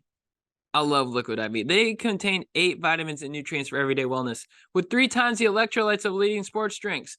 Non-GMO and free from gluten, dairy, and soy. Need I say more? Check out Liquid IV. Get your hydration on point. Hydration is so important if you want to look good, feel good, and freaking dominate. Real people, real flavor, real hydrating, now sugar-free. Grab your Liquid IV Hydration Multiplier. Sugar-free in bulk nationwide at Costco, or get 20% off when you go to liquidiv.com and use code GODEEP at checkout. That's 20% off anything you order when you use promo code GODEEP at liquidiv.com. We're also brought to you by the Legends at Helix Sleep. Ooh. Helix, what up? Helix is offering 20 unique mattresses, including the award-winning Luxe Collection, the newly released Helix Elite Collection, a mattress designed for big and tall sleepers, and even a mattress made just for kids. Guys, what I'm trying to say is Helix has the right mattress for you. If you can see me, I'm pointing right at the camera. Helix has the best mattress for you, and you just take their 2-minute sleep quiz, and you get the personalized mattress. I have like a firm one, but it has some soft cushioniness. I love it so much. I get the best sleep ever. I literally lay on my back and I fall asleep. That's how good Helix is. And they have a 100-night trial and a 10 to 15-year warranty. They ship it to your door. You don't have to do any of that bull where you go to the mattress store and you're like, hey, can I have that mattress? And you're like, yeah, we're going to way overprice you. And you're like, thanks. And they're like, yeah, and you got to strap it to your car. And you're like, thanks again. You know what Helix does? They roll it up in a box, ship it to your door. You freaking open the box, it just rolls out, and you're like, swing. Why is this mattress making me hard? Oh, yeah, I got a firm one. Guys, Helix is offering 20% off all mattress orders and 2 free pillows for our listeners in honor of Labor Day. Go to helixsleep.com/godeep and use code HelixPartner25. This is their best offer yet, and it won't last long. With Helix, better sleep starts now. Finally, I want to shout out Quiet Mind, the weighted pillow. Guys, if you have anxiety, if you want to come home at the end of the day and just feel toasty and warm and have a nice tingly feeling in your body of just calm, relaxed chillness, get a Quiet Mind. Quiet Mind, these weighted pillows. My buddy Mikey invented this, and they're crushing it. They're crushing it. Weighted blankets, weighted pillows. You can hug it. Check it out. A Quiet Mind. I love it. All right, guys, that's it. Let's get back to the show. Wait. Watching boxing and like how technically good they are. Oh, it's insane. It's amazing to think that anyone would ever try to fight someone that's been like a pro boxer. Did you watch that Crawford Spence fight? It's unbelievable. Like watching Crawford barely break a sweat, like in between rounds, he's like, just grabbing his dick, pointing at Charlo, being like, I'm going to fuck you up next. Yeah, you're next. And he's like, and he's in a fight. You're like, fight him. You're fighting Errol Spence. And he's like, yeah, fuck him. And he's just sitting there. And this dude's like, Errol Spence never lost. I've never seen him even look bad. And he's just like, so calm and just dismantling this. And guy. after that first round, I watched that first round. I was like, damn, I think Errol Spence has got him. And then it just turned and you're like, damn, Bud is the toughest fighter I've ever seen. Did you see the thing his mom? Have you seen that clip that's making the round of his mom? I tell everybody about I've been that. showing it to and no one gets it, bro. I show it to me and my girlfriend just had kids, so I get why she doesn't get it. But I'm like, babe, look at this. Isn't this hilarious? She's like, it's the worst thing I've ever seen. I'm like, yeah. Terrence Crawford's mom, there was an interview for a fight about 5 years ago. He showed, And I remember watching that on the pay-per-view where she was like, I would say if anybody could beat up Bud, I'll give him $50. I need $10. You can whoop Bud's ass. It was like 10, and she's like, no one in the neighborhood could do it. No one can And whoop you're his like, ass. do you want to know what the coolest shit-talking one? Shane and I were obsessed with this for a little bit because we'd send it to each other. It was Khabib talking to Conor McGregor the best as he beat his ass. Yeah. Where he'd be like, you talk now. Talk and he'd now. Like elbowing him. He's like, you talk now. Just throwing an elbow, and he'd be like, and he got up, he's like, it's a fucking businessman. And that pissed Khabib off. Yeah, because he's like, for Khabib, it's more than business. Yeah, he's like, fuck you. Now I'm going to destroy you. Khabib's one of those rare dudes where like the money, as he says, but I fucking believe him. He's like, it's secondary. So he's like, and then he says it's all business. Really? Business you tap in front of everyone? Go to sleep, be a man. I'm yeah, like, dude. What a badass. Yeah, it's a different thing. You know what in it his reminds head. me of? I'm a Denver Nuggets fan, and it reminds me of how Nikola Jokic like didn't really care when he won the title. Incredible. The He's like- psychology was amazing. And he goes, I want to go race horses. And and then they showed him win a horse race in Serbia, and everyone was like, this motherfucker's more excited about a horse race. I think it was KD tweeted it out. He's like, this motherfucker's more excited about winning a horse race than an NBA championship. Dude, I think that's actually going to be really huge for like American psychology in general. Nikola Jokic, because we've never had an athlete who was like, no, this isn't the most important thing. Like, we're like, so every athlete's like, I've dreamed of this since I was a little boy. And Nikola Jokic goes, Winnie's parade Thursday. I want to go home. Yeah. I have it on my phone, though, because he's drunk at the parade. He goes, I know I say I don't like parade, but I fucking like parade. And then it was like everyone in Denver was like, ah! I fucking love him, dude. I love Nikola Jokic. Yeah, he's amazing. That whole Nuggets team is very likable. Dude, being a Nuggets fan, I started being a Nuggets fan when I was 10. You guys have had great teams throughout the years. But we've never won. No. We've never been winners. You came close with that Carmelo team, right? 09, the Thuggets is what they called them. That was a 6-game Western Conference final against the Lake Show or something? Yeah, and that was when Trevor Ariza had 2 steals. Yeah, he was good. He was good, and then he got a max contract in Houston. But that team was fucking awesome. It was Melo, Ty Lawson? J.R. Smith. That was before the Knicks trade. Okay. So it was Melo, Chauncey Billups, Kenyon Martin, old Marcus Camby, Chris Anderson, Birdman, J.R. Smith, young That's J.R. a Smith. loaded team. Dude, J.R. Smith highlights are He's the best. insane. He's my favorite. When he won in Cleveland and he was just shirtless all the time, has only been usurped by Aaron Gordon winning for the Nuggets and then going out in downtown Denver in just his game shorts, partying with everybody. Like, there's videos of him on the street, like, and he's just in his shorts, and you're like, dude, that fucking rules. But I'm sorry, what were you saying about being a Nuggets fan? Oh, I was just saying, like, getting Nikola Jokic felt like Gift from God. Yeah, because Melo left, and all Nuggets fans were like, well, we'll never get a superstar here again. Because Melo was like, fuck Denver, you can't work here. It's not. You want to go to New York, the kind of conventional. Yeah, he wanted to go to New York or LA, and you're like, damn, well, we're a mid-market. We're never going to get a star. And then we got this Serbian that just doesn't care. He's like, yeah, I play, boo, boo, boo. He's like setting all these records. Yeah. One of the best big men of all time. He'll never leave. And he's like, yeah, I like Denver. Denver's nice. And you're like, I love you so much. Yeah, you can't really picture a contract situation with him either. He's like, this is a good amount of money. I will take it. It's the NBA equivalent of, like, in every rom-com where the guy likes a girl, but the real answer was his best friend that was there the whole time, and she takes her glasses off and does her hair. Smoke. That was Nikola Jokic. We're like, we'll never have a superstar be in love with me. And he's like, what if I take glasses off and put my hair down? And we're like, I've loved you the whole time. Well, and it was surprising because, like, even when you see his draft report, He was second. Yeah, but like the way because you guys had Nurkic or whoever. Yeah, we drafted Nurkic first, and then in the second round we drafted Jokic, and he's the big quesarito because it was during the Taco Bell commercial that they announced that the Nuggets drafted Nikola Jokic. So everyone in Denver was calling him the big quesarito for years. If you watch the silhouette of how he moves, you would never peg that for the best player in the league. I'll change the way you watch Nikola Jokic from now on. Whenever you watch him, just imagine he's in a pool playing with his kids. Oh, dude, yeah. Because the way he moves, he like has his elbows up. And he's doing a little bit of the water polo thing with the ball. He does like a thing where he's like, oh, you're not touching it. And then it like goes in and you're like, oh, dude, this dad is just schooling his kids. That's hilarious. Yeah, it fucking rules. Should we answer some cues? Yeah, dude.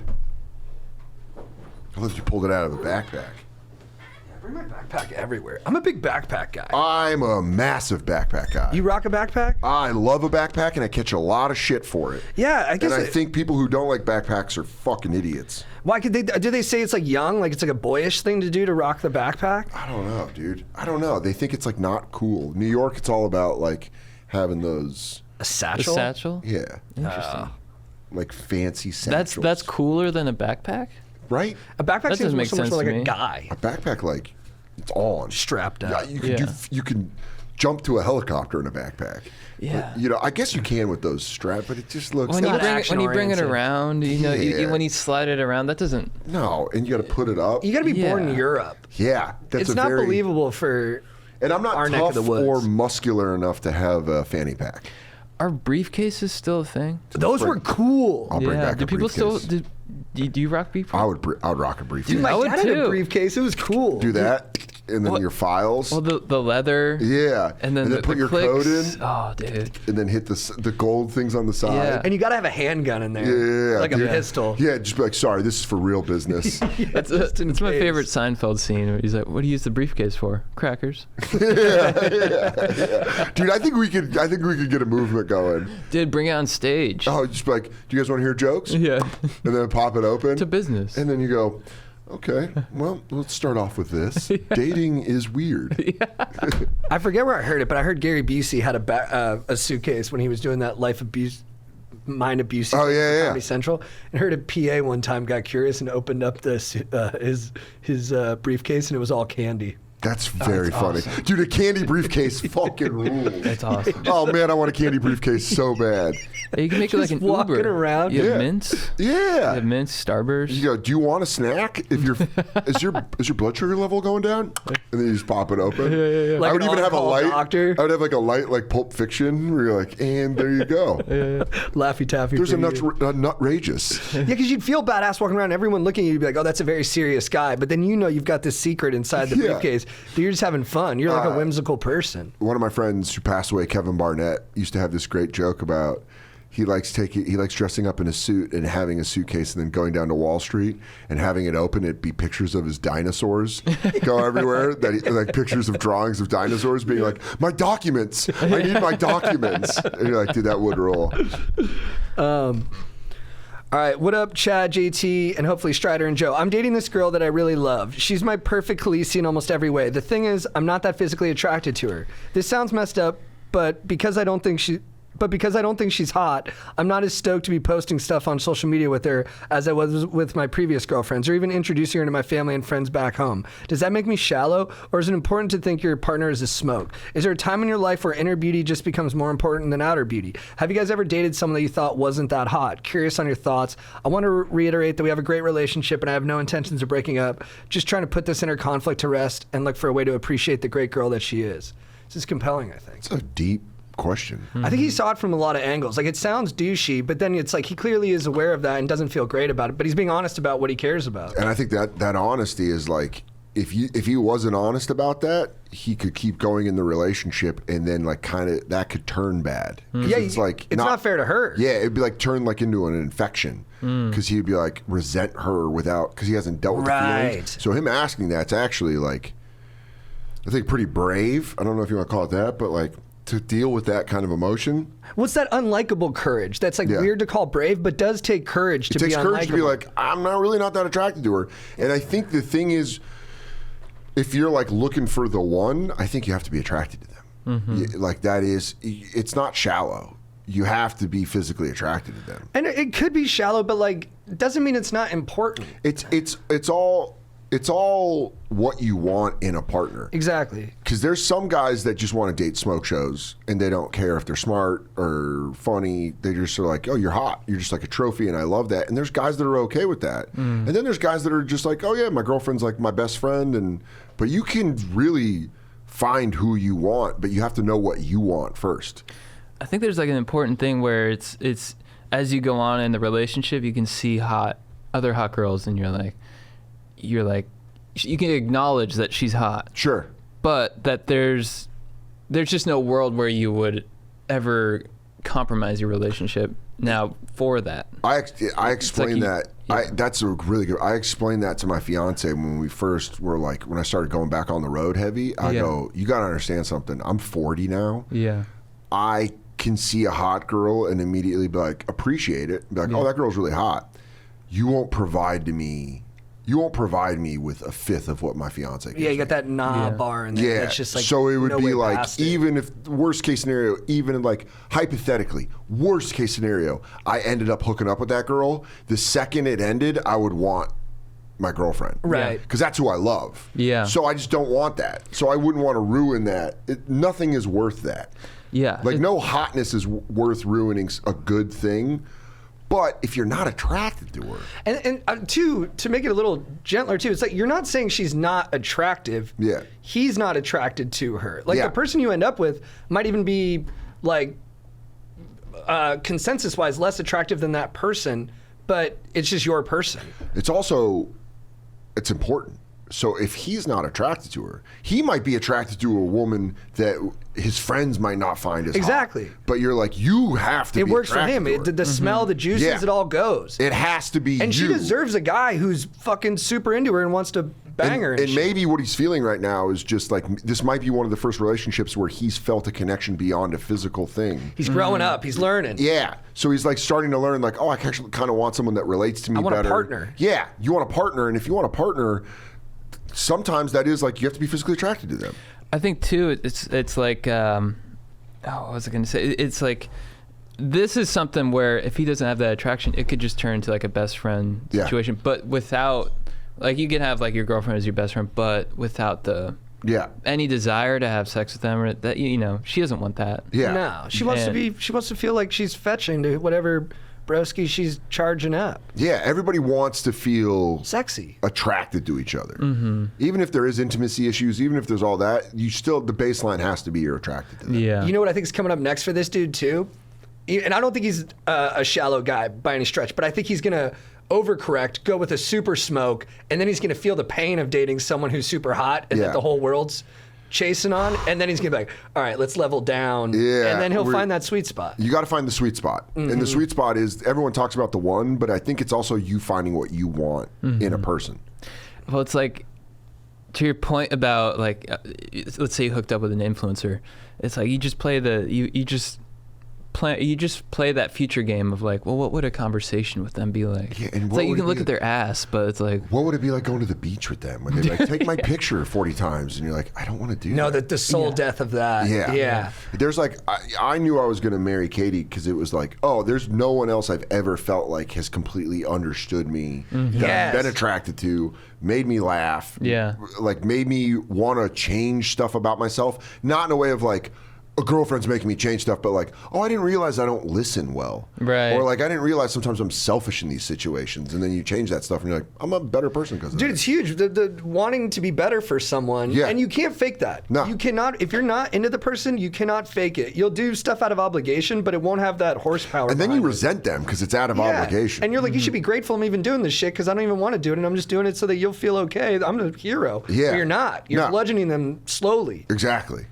yeah, I think it's like this feeling of totally being yourself. Yeah.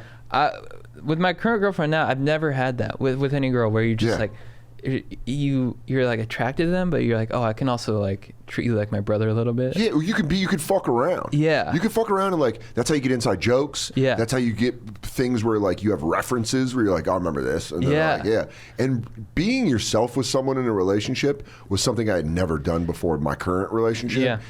I was myself, but I wasn't 100% myself. Because I think you want to hide stuff because you're like, well, I like this person. What if they don't like it? But then you show it to them and they're like, yeah, I like everything about you. Yeah, when they don't react at all, where they're just like, It's not even a conversation. Yeah. They're just like, yeah, okay. Like, I remember SummerSlam. It was like 2 weeks ago, and I had the weekend off. And I found out it was SummerSlam. And I was like, I nerded out when I was like, I'm off for SummerSlam? Oh my God. And Katie's like, all right.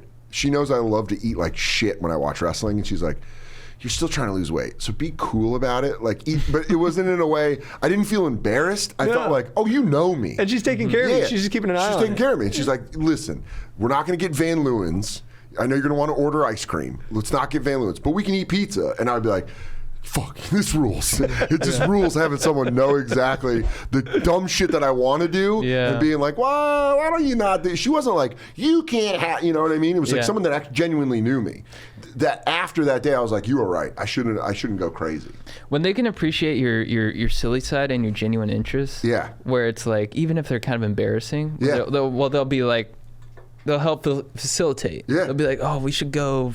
Yeah. Like, do blah blah blah. And it's like, oh, you know that about me. I like that. Dude, and I don't feel shame about it. I remember I've dated girls who've, I talk about wrestling, and they're like, you really like that? Like that a lot is the reaction. Like, you really like that? And Katie was like, fuck yeah.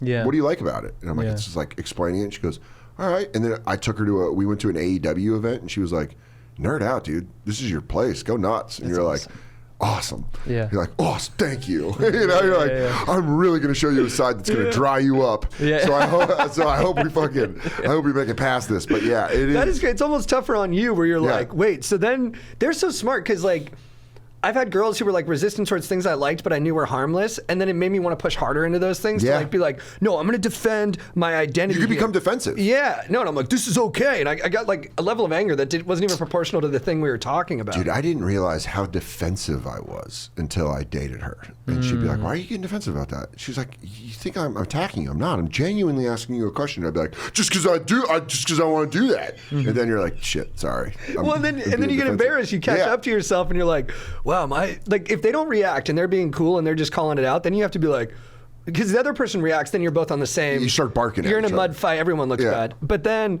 if they're chilled, then you have to reflect on yourself and be like, well, I don't ever want to feel this stupid again. Yeah. And then you level up a little bit. Yeah, and I think that's how people grow. And I think a good relationship makes people evolve, and you like kind of grow together. and you become just a better unit. person. Yeah, that's what it is. Squad, dude. Fucking tight unit. Tag team, Yeah, bro. dude, like the Hart Foundation. The best. You're like, you're Jim the Anvil Neidhart, and I'm Brett the Hitman Hart. And just match up perfect. You got your powerhouse We have and our your finishing. technician. You're like, hold them up. I'm going to clothesline them. Dude, in the book, he says they never fought. Yeah. He says they were just boys. That's awesome. And he said, I was going to do it as my quarterback. He said he would gently hold his hand sometimes before they went out there. That's so nice. Isn't that sweet as fuck? Dude? That is, yeah, you guys are the Hart Foundation of comedy. I think dude. we've done some shit. Like, we've touched, like, not Yeah, maybe. but you've been like, yeah, We've done that. Big J and I used to do that all the time. Big J and I would have moments where I'd be like, dude, I love you, man. He'd be like, I love you too. This is a lot of fun. Before we'd go, like, when we'd do live shows, he would look and he'd be like, this is crazy. Yeah. You'd be like, Yeah. This is so fun. That's the best feeling, huh? Yeah, and you just look at a guy and you go like, Yeah. man, I never thought I was going to be able to do this stuff. It's cool Yeah. I get to hang out with you. And you get to clock it with your bro. And Yeah. because Yeah. you could be there by yourself and just thinking about the anxiety of it. But then you're like, oh, it's kind of crazy. And then you look over and you're like, oh, but I got my dog with me. Yeah, that's why I like bringing friends of mine on the road with me.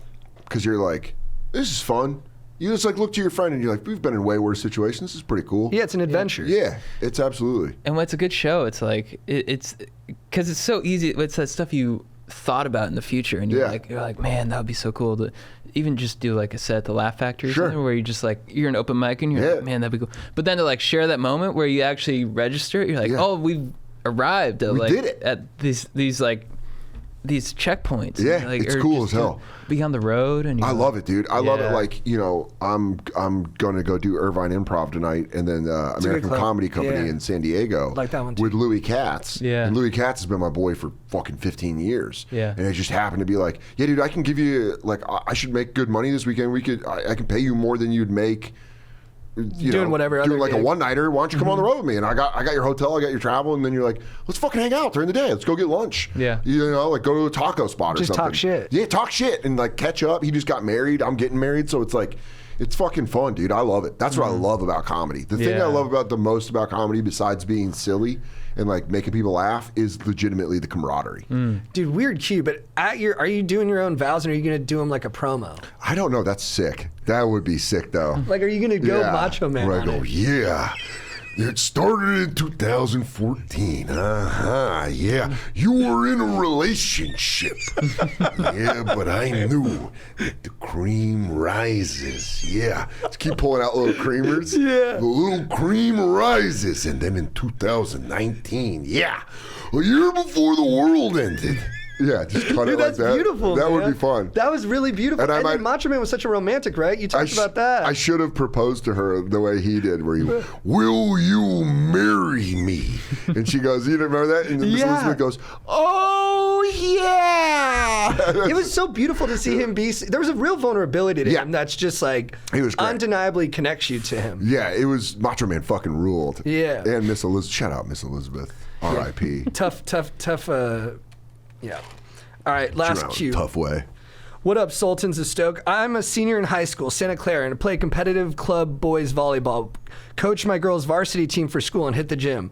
Volleyball is the priority, but I need to put on some weight due to recent injuries. For context, I'm 6 foot 140, but for my weight, I'm pretty strong. 145 bench and 210 squat. My problem is I can't balance the gym with sports, and I lose my mass quick when I don't work out. I coach 2 hours after school every day and then play another 3-4 days a week for club. Normally, whenever I work out, I'm super sore and can't play good volleyball, which is a problem. So my question is, how can I grind the gym and still play peak volleyball? Do I work out in the mornings and leave time for recovery, or work out with less intensity? Both of y'all are swole, and I need some input. Thanks for the pod, and y'all are awesome. That's kind. Dude, shout out to my alma mater. Oh yeah, you went to Santa Clara. Yeah. Yeah. Shout out Santa Clara. But dude, to be honest, like, I didn't know how anyone did sports in college. Dude, I don't know just how- wanted to party. Yeah. I'd see athletes. I'm like, how the fuck do you practice? Dude, especially like Division I guys. Yeah. That's why when like, can you believe that people were taking tests for him? Like, I hope so. Yeah. I hope so, because that guy's great at football. Well, they should be able to major in sports. It's Yeah. the only attribute you're not allowed to major in. Yeah, I would say to this guy, what's more important, volleyball or mass? Volleyball at this point. So just worry about volleyball. That's what I was saying. Enjoy this time while you Yeah. can. You'll get swole in your later 20s. You could be jacked in your 20s. Appreciate that elasticity while you have it and just be swinging. Yeah, dude, just have fun. If you play better volleyball, and also like, no one tells this when you're young, but take time for yourself. Oh, Like, nice. chill out, dude. Like, have recovery without the weights. He's Like, being a little. He wants it all. he wants it all. Just go get into a TV show. Go like nap. You know what I mean? Like rest, recover. Just because then you're going to be better at volleyball. You'll be able to enjoy it more. And I would say if he doesn't need to gain mass, but if he wants to prevent injury, do things that prevent injury. Because I feel like a lot of time, I mean, you do like deadlift, squats. That's going to help prevent a lot of injuries. Maybe even like stretching and stuff like that. Or yoga, dude. Get Yoga. super into yoga. Yeah. If you're wiry and tall like that. Yeah. And the ladies are going to be at the yoga classes Yeah. too. He's a college guy. He's horned up. And he'll Yeah. get strength. He'll get that like stabilizer muscle strength where you can like That's hold huge. yourself I've been doing up. Pilates. My weightlifting's gone way up because all my connected shit is like strong and supportive. Yeah, because whenever you're lifting weights and that jiggling, it's because you don't have the stabilizing muscles. and your angle gets all Yeah. weird. Like you're doing bench, but it's coming up above That's your why. forehead. We'll bring it one last time back to wrestling, but DDP yoga, when you watch all Save those lives. Yeah, you watch all those like Iraq war veterans that like can't walk, and then they get their stabilizing down, and then they're like able to be like, I can run now. And you're like, yoga's really important. I did yoga bar yesterday. Oh, that shit'll fuck you Dude, up, right? It was with dancers. Really? So I was doing plies, and it's hard. I'm That's sore hard as today. shit, dude. There's no way I could do that. It's Dude, supposed to be the most like the barre stuff is like I've like read articles about how demanding and like hard it is. Yeah, I was dying. Dude, where you have to put like one leg on the bar and do shit. He's like do a lunge, and I was like, what the hell are we doing? It's a different kind of strength. Dude, Yeah. Oh, no way, man. My body would shut the fuck down. I'm feeling it right here. Yeah, that's dude. nice. Right That's here. good. Yeah, you like feel a little, Yeah. little lumbar, lower where you wanna lumbar. feel it. Yeah. Just do these like little sideways things. Yeah. Oh, you do a little sideways? The last thing for this dude too, I think like you can get big later. You can't stay limber the way you are now. No. Your Yeah. knees and shoulders are all going to start to ache. Dude, I'm 40 and it hits. Late 30s, it hits. It's different. You start getting like, what the fuck? Were you not expecting it? No. Yeah. I thought I was, you know what, the one that hit me the worst? Eating late. I always ate late, and I was like, I'm fine. I kept it off. And then it just one day I was like, dude, what the fuck? I'm getting fat. Right. You're like, well, how am I getting skinny fat? Yeah. And you're like, oh, because I eat right, like, I'll eat like a peanut butter and jelly sandwich at like 11 or like 12. I've had trouble accepting it. That also that I'm sucks. going to look older. I always looked younger than my age, and now it's starting to level out. And I'm Yeah. like, I don't know if I can accept that. I don't know if I can tolerate it. I think getting older it rules. Because when you have friends that die young, you're like, dude, getting old, don't believe the hype of like, shit sucks. You like yourself more, and you can enjoy stuff more. It's a gift. It Right. really is, man. When you get older, you're like, man, I like who I am at 40 way better than who I was at 30. Because at 30 you were just still trying to define yourself to everybody, and you're now just- you're just like the foot's off the gas. It's just a like little bit. loud, and you're like, Bundled and then up at 40, tight. you're like, fucking chill out. Right. Dude. Yeah. Just chill the fuck It's like out. less competitive. It's great. When you like yourself when you get older, you're like, dude, this rules. Dude, the other thing I've gotten better at, even if it's not for the best reasons, if something's not working for me now, I'll just shut it down. Great. Like I used to feel this obligation to everything. Here's the thing. You can also stop being friends with people. It's a crazy thing. You can- I didn't even know that was allowed. Just stop being friends with people. Did you know that was Someone allowed? bums you up. Did not know that until 35, and I've been loving it. That's what you find out at 35. You're like, it's allowed. You're just like, I don't have to fuck with you anymore. Or I've you sent can- text messages where I'm like, no offense, I don't fuck with you anymore. Or you can, Wow. but you don't have to be responsible all the time. People can text you don't have to respond. Yeah, I think especially when you're young, the crew is like, Yeah. it's you got to feel like even though it's just a social thing, you got to feel like it's like you're in it, you're there, you're Yeah. support, and then at a certain point you're like, well, I have to go on my journey. My best friends from high school, we have a group of 6 of us.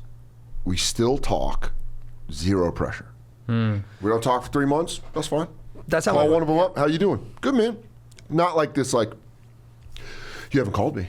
And you're like, I don't. All right, I was busy. You just call. And you can everyone's pick got it right kid- up. You can pick it right up. People got kids.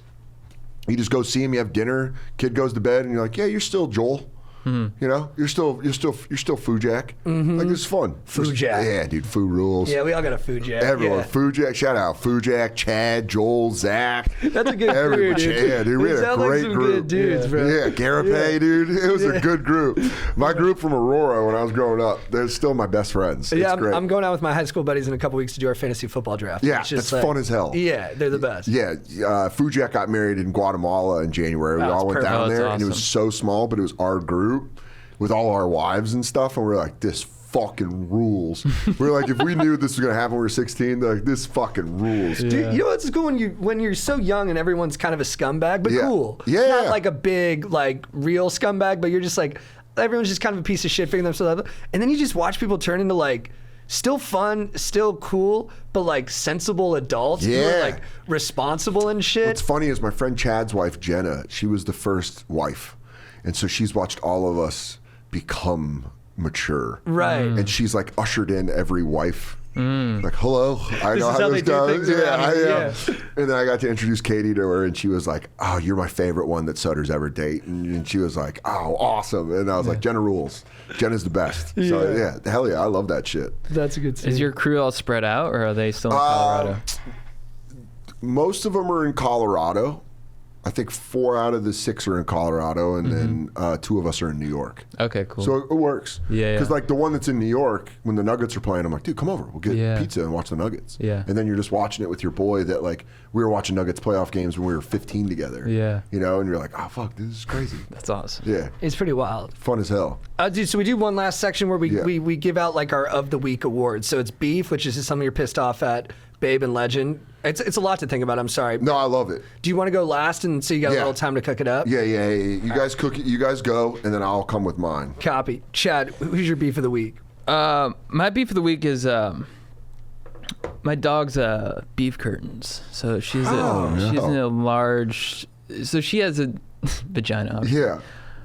Yeah. She's in heat right now, so it's all swollen, and so she was just peeing all night, and so I couldn't sleep because she just wake me up to pee all night. I think she has a UTI. I don't know, but I'm just looking at this swollen vag. I'm just like, damn, this thing's got to go down soon. Bro, you're pretty cosmically connected to her because last night we did the pod and you were checking the nanny cam on her and you could tell something was up. Yeah. So she's in heat, and you haven't got her fixed? No, so the reason, my mom had a golden retriever, Yeah. and her golden retriever died at like 4 or 5 of cancer. Okay. And they said it's because she got spayed too early before her first heat. So, it's mixed reviews on like Yeah. what to do, but from that vet, we learned that you should wait until after, so everything kind of matures, and then Because you our do dog, we adopted her, and she was already fixed when we adopted her, but she was Yeah. a puppy. She was like 3 months old when we got Right. her.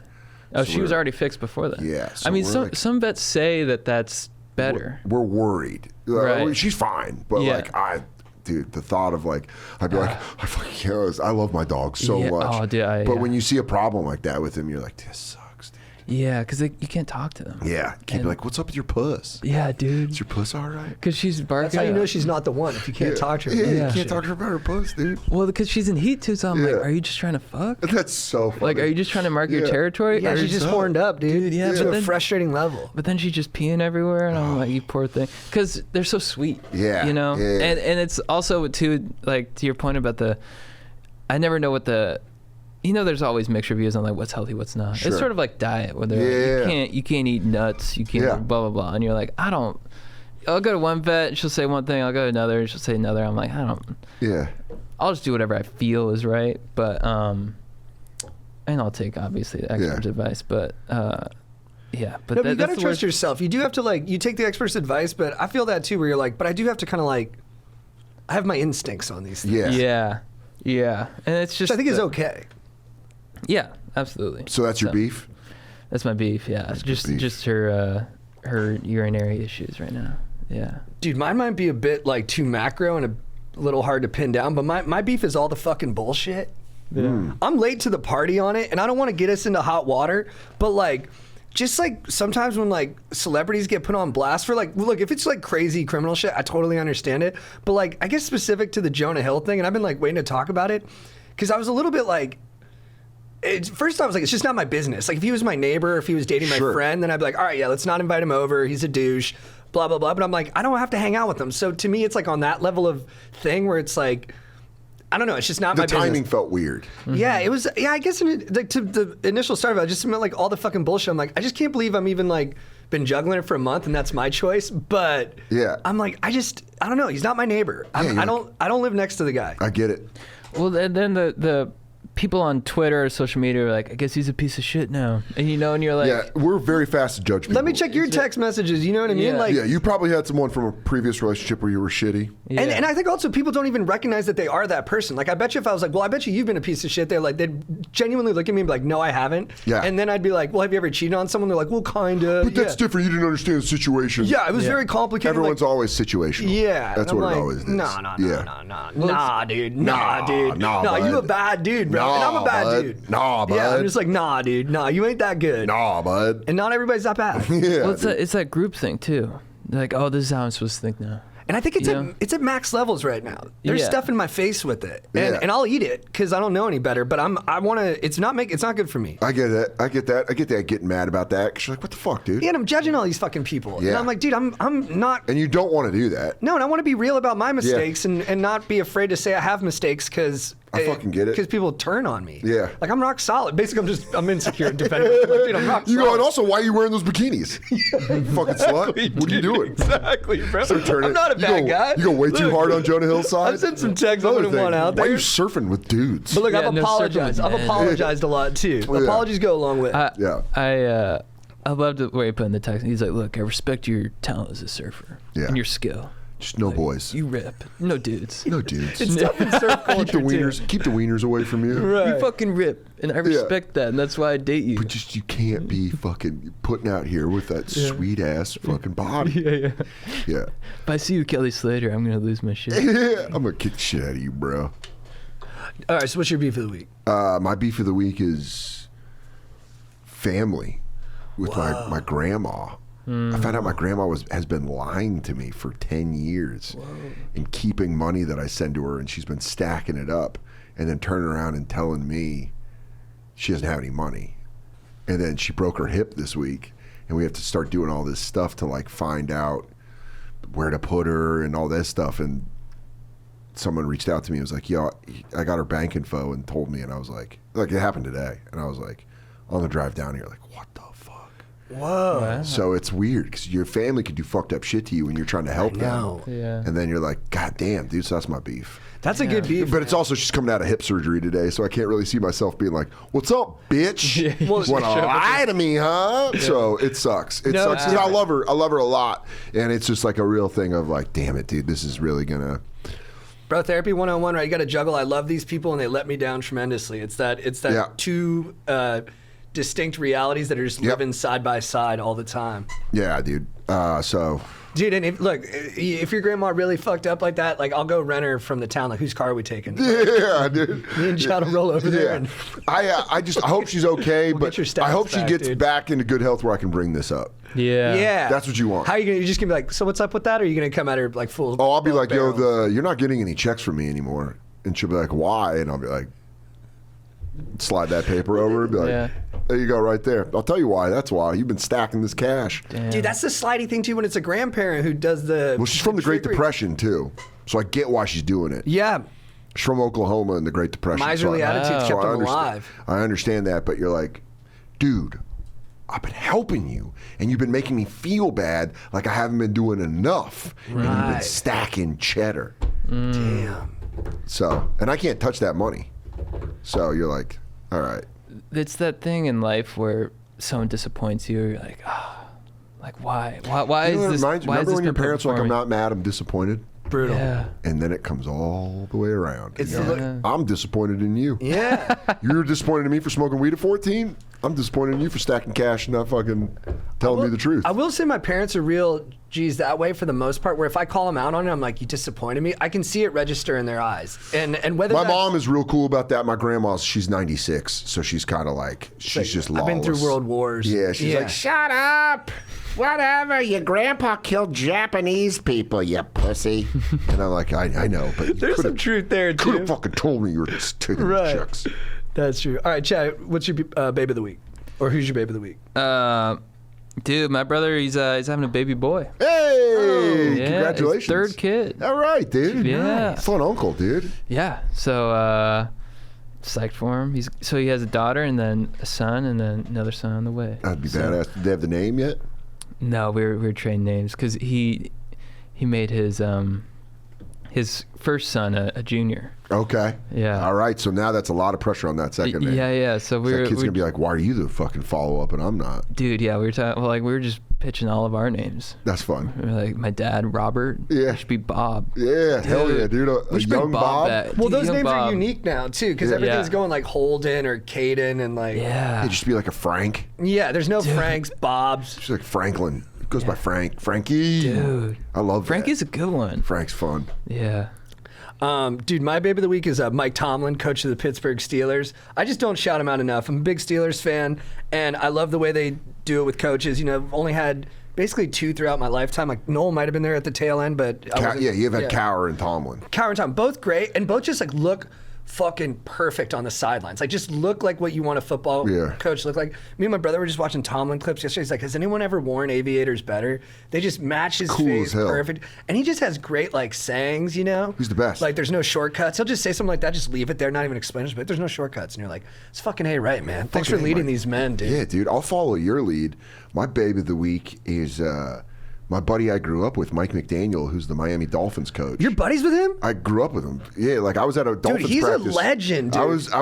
was at a Dolphins practice 3 weeks ago. He seems or like 2 weeks ago. Is he as cool as he seems? He Yeah, seems that's like him. the fucking dude. That's him. Dude, we were best friends in 7th and 8th grade. Did you see it? Did you see it coming? Yeah, he was a genius as far as football went. And then he was undersized and played in college at Yale and then got in the NFL 20 years Dude, ago. those are the guys, the undersized guys who play ball at the Ivy Leagues. Yeah. Like, there's a lot going on there. There's grit and there's head. But he's my babe of the week because the new Madden came out, and there's nothing cooler than seeing how they made him look on Madden. I love it. Photo? Yeah, dude. I don't. Let me see if I have the old one. I think I have it in my favorites. I'm looking right now. But dude, they made him so when his first year as a head coach was last year, and they made him look kind of like a stoner. They made him They look gave like him the rookie treatment where they don't. Well, they do it made him right. look like how he looked in San Francisco. When he was in San Francisco, he kind of had like longer hair or whatever. I think I swear I had it in here. I'll find it. But my buddy sent it to me, and I was like, dude, this fucking rules. But they, I haven't seen the new Madden, so I don't know how they made him look this year. Because now he's like living in Miami. He's like slick looking, you know what He's I real mean? cool, and he's funny. Like when they mic him up, he's super funny. Yeah, like him and Tua have great interactions. Oh, dude, I'm telling you right now, man. Press he is, conferences. oh man, they made this shirt, which rules, the Miami Mike shirt. If he wins an ESPY or something, are you gonna help with like the speech? Or Oh, I don't whatnot? need to help him. He's funny as hell. He's got it dialed. Yeah, he wouldn't even need my help. He'd be like, I got it. Is it? Did you guys used to talk ball a lot growing up? Yeah, so what we'd do is Saturday nights we'd stay up late and watch SNL, and then we'd wake up Sunday morning. crazy early and watch NFL primetime. Oh, dude. And it's like, dude, it's so cool because like he worked for I'm a 49ers fan, and he was a 49er for 5 years. Was he the OC there? Yeah, he became the OC. And so it became this whole thing of that's how they made him look last year. It's not super far away. Not Yeah. bad, but it's funny as hell because you're like, dude, that's sick. It's just your friend you grew up with, and they make him an animated Madden guy. You know what I mean? You're like, oh, all right, fuck yeah. And that's great. And you've like HBO special. you're Yeah. on TV. Oh, it's Yeah. wild, dude. Because like, we were both the nerds of our group in middle school. Like our middle school friends, the guys I was telling you about, the 6 guys I was friends with in high school. That was in high school. I became friends with all those guys. In middle school, it was like me, McDaniel, and all these dudes, and they were like the bad kids, and we were like the pussies of the group. And so it was cool that like You guys we were have made it- bullied. you guys and have then we made like it grew up, happen. and we're like. And I go and stay at his house. I'm going down there for the. He grew up a Broncos fan, so I'm going to week 3, Broncos at Dolphins. It's their home opener. Dude, they got a squad. We were laughing about Best it. Madden team. Oh yeah, right. Because all Their that Madden- speed. Dude, it's crazy. That's- My buddy Dez plays Madden. He's like super awesome at Madden, and he's been playing it. He like had the beta copy and shit, and he's like, "Yo, your boys Dolphins team's looking nice." Yeah, because they just got to fly around. and the there. Niners are awesome. So I'm ready for Madden when I get home next week. Yeah, they'll be. I 2 think they'll be weeks. good. If Tua, I was laughing because like the Tua thing is just like is he going to stay alive? Like it's crazy. He's like, heavier, dude. He's like bigger. Like, Oh, he put on. He's a worker. I mean, he will do anything to get I went it. to practice. I was like, Tua's fucking big, dude. So I'm excited for this Yeah, season. So I'm are very you- excited. Who do you pull more for now, the Dolphins or the Niners? Well, they played each other last year, and it was the first time in my life I didn't outright go for the Niners. It was the first time in my life where I was like, come on, Dolphins. And then the Niners started winning. I was like, fucking look at that defense. Niners are so fucking good. Because I love the 49ers. That's like a religion to me. Yeah. But I love McDaniel, and it's been fun watching him become a coach of the Dolphins. That's awesome. Chad, who's your legend of the week? Dude, my legend of the week. Have you ever had cheese on a stick? No. Hot, Like fondue? It's like a corn dog, but instead of a hot dog, it's cheese. What kind of cheese we talking? Well, dude, you can get pepper jack or Wait, the American whole stick is cheese? with the corn dog. Oh, with the wrapper around it. Okay. Yeah. All right. Hot dog on a stick. Yeah. Go to hot dog on a stick. Go to any fair. OC Fair's happening, I think, still. And they have cheese on a stick? Near Irvine, they have cheese on a stick. I'll go. I love pepper jack. Dude, I love pepper jack. I love a pepper jack stick. You know? it's a grilled cheese on a stick. I love That's it. perfect. I love it. That's I'm on life. board.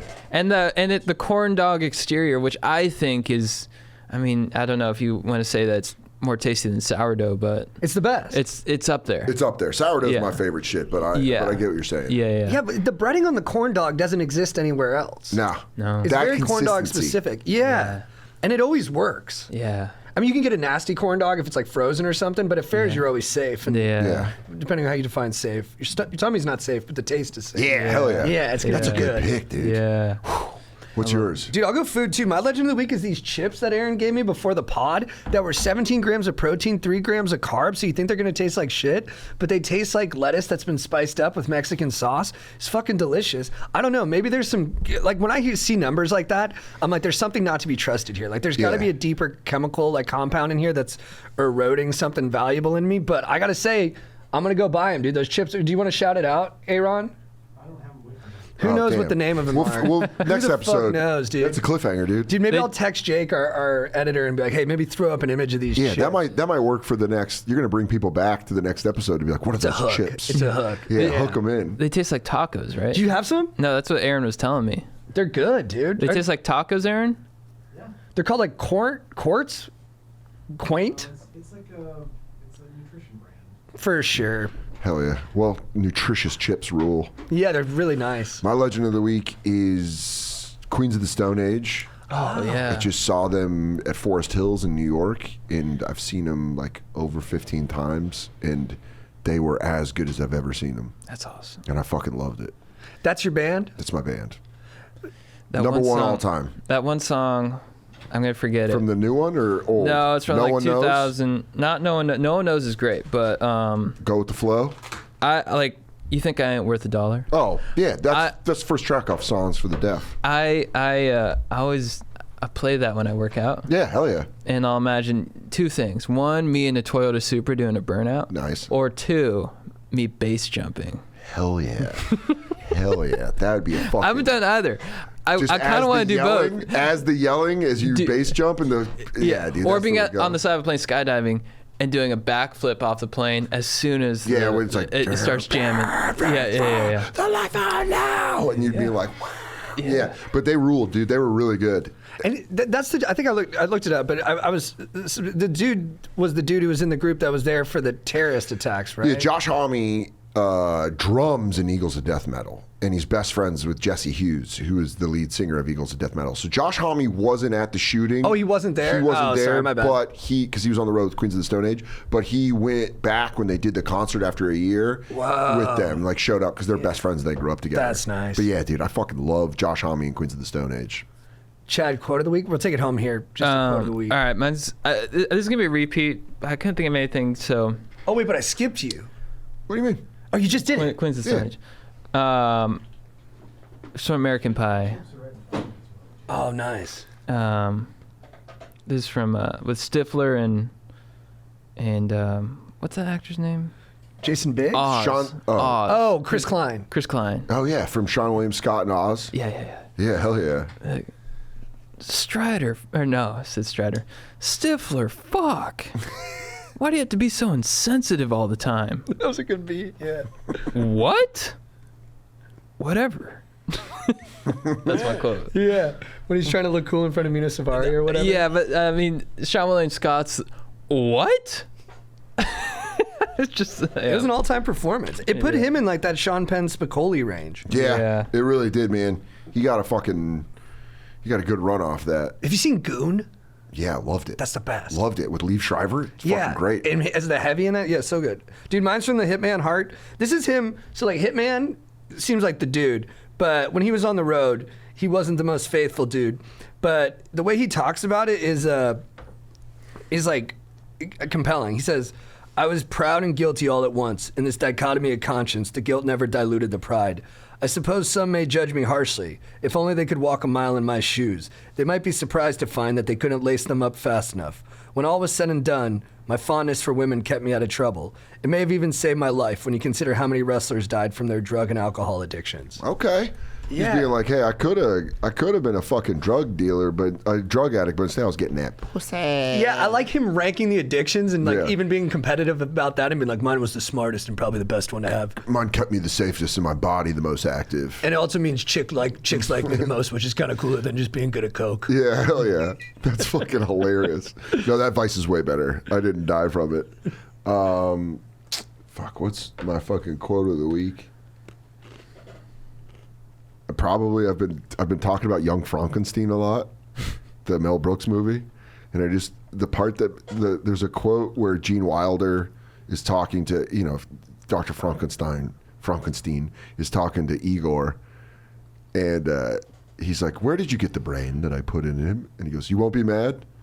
You promise you won't be mad? He goes, I will not be mad. It makes me laugh so hard every time because he's like on the edge, when you're like really pissed and you're like, where did you get that brain? And he goes, you won't be mad? He goes, I will not be mad. And you're like, you're clearly mad. Have you been thinking about it? Because Jeremy Allen White, the dude from The Bear, looks like Gene Wilder. So Gene Wilder's, everyone's been bringing that up. Yeah, is that why it's been kicking around? I just love it. I watch Young Frankenstein once a year, but they were like saying like, oh, he's like Gene Wilder, but and you're like, Gene Wilder was the fucking man. Energy-wise, they're very different. Yeah. But they do look a little similar. Yeah, hell yeah.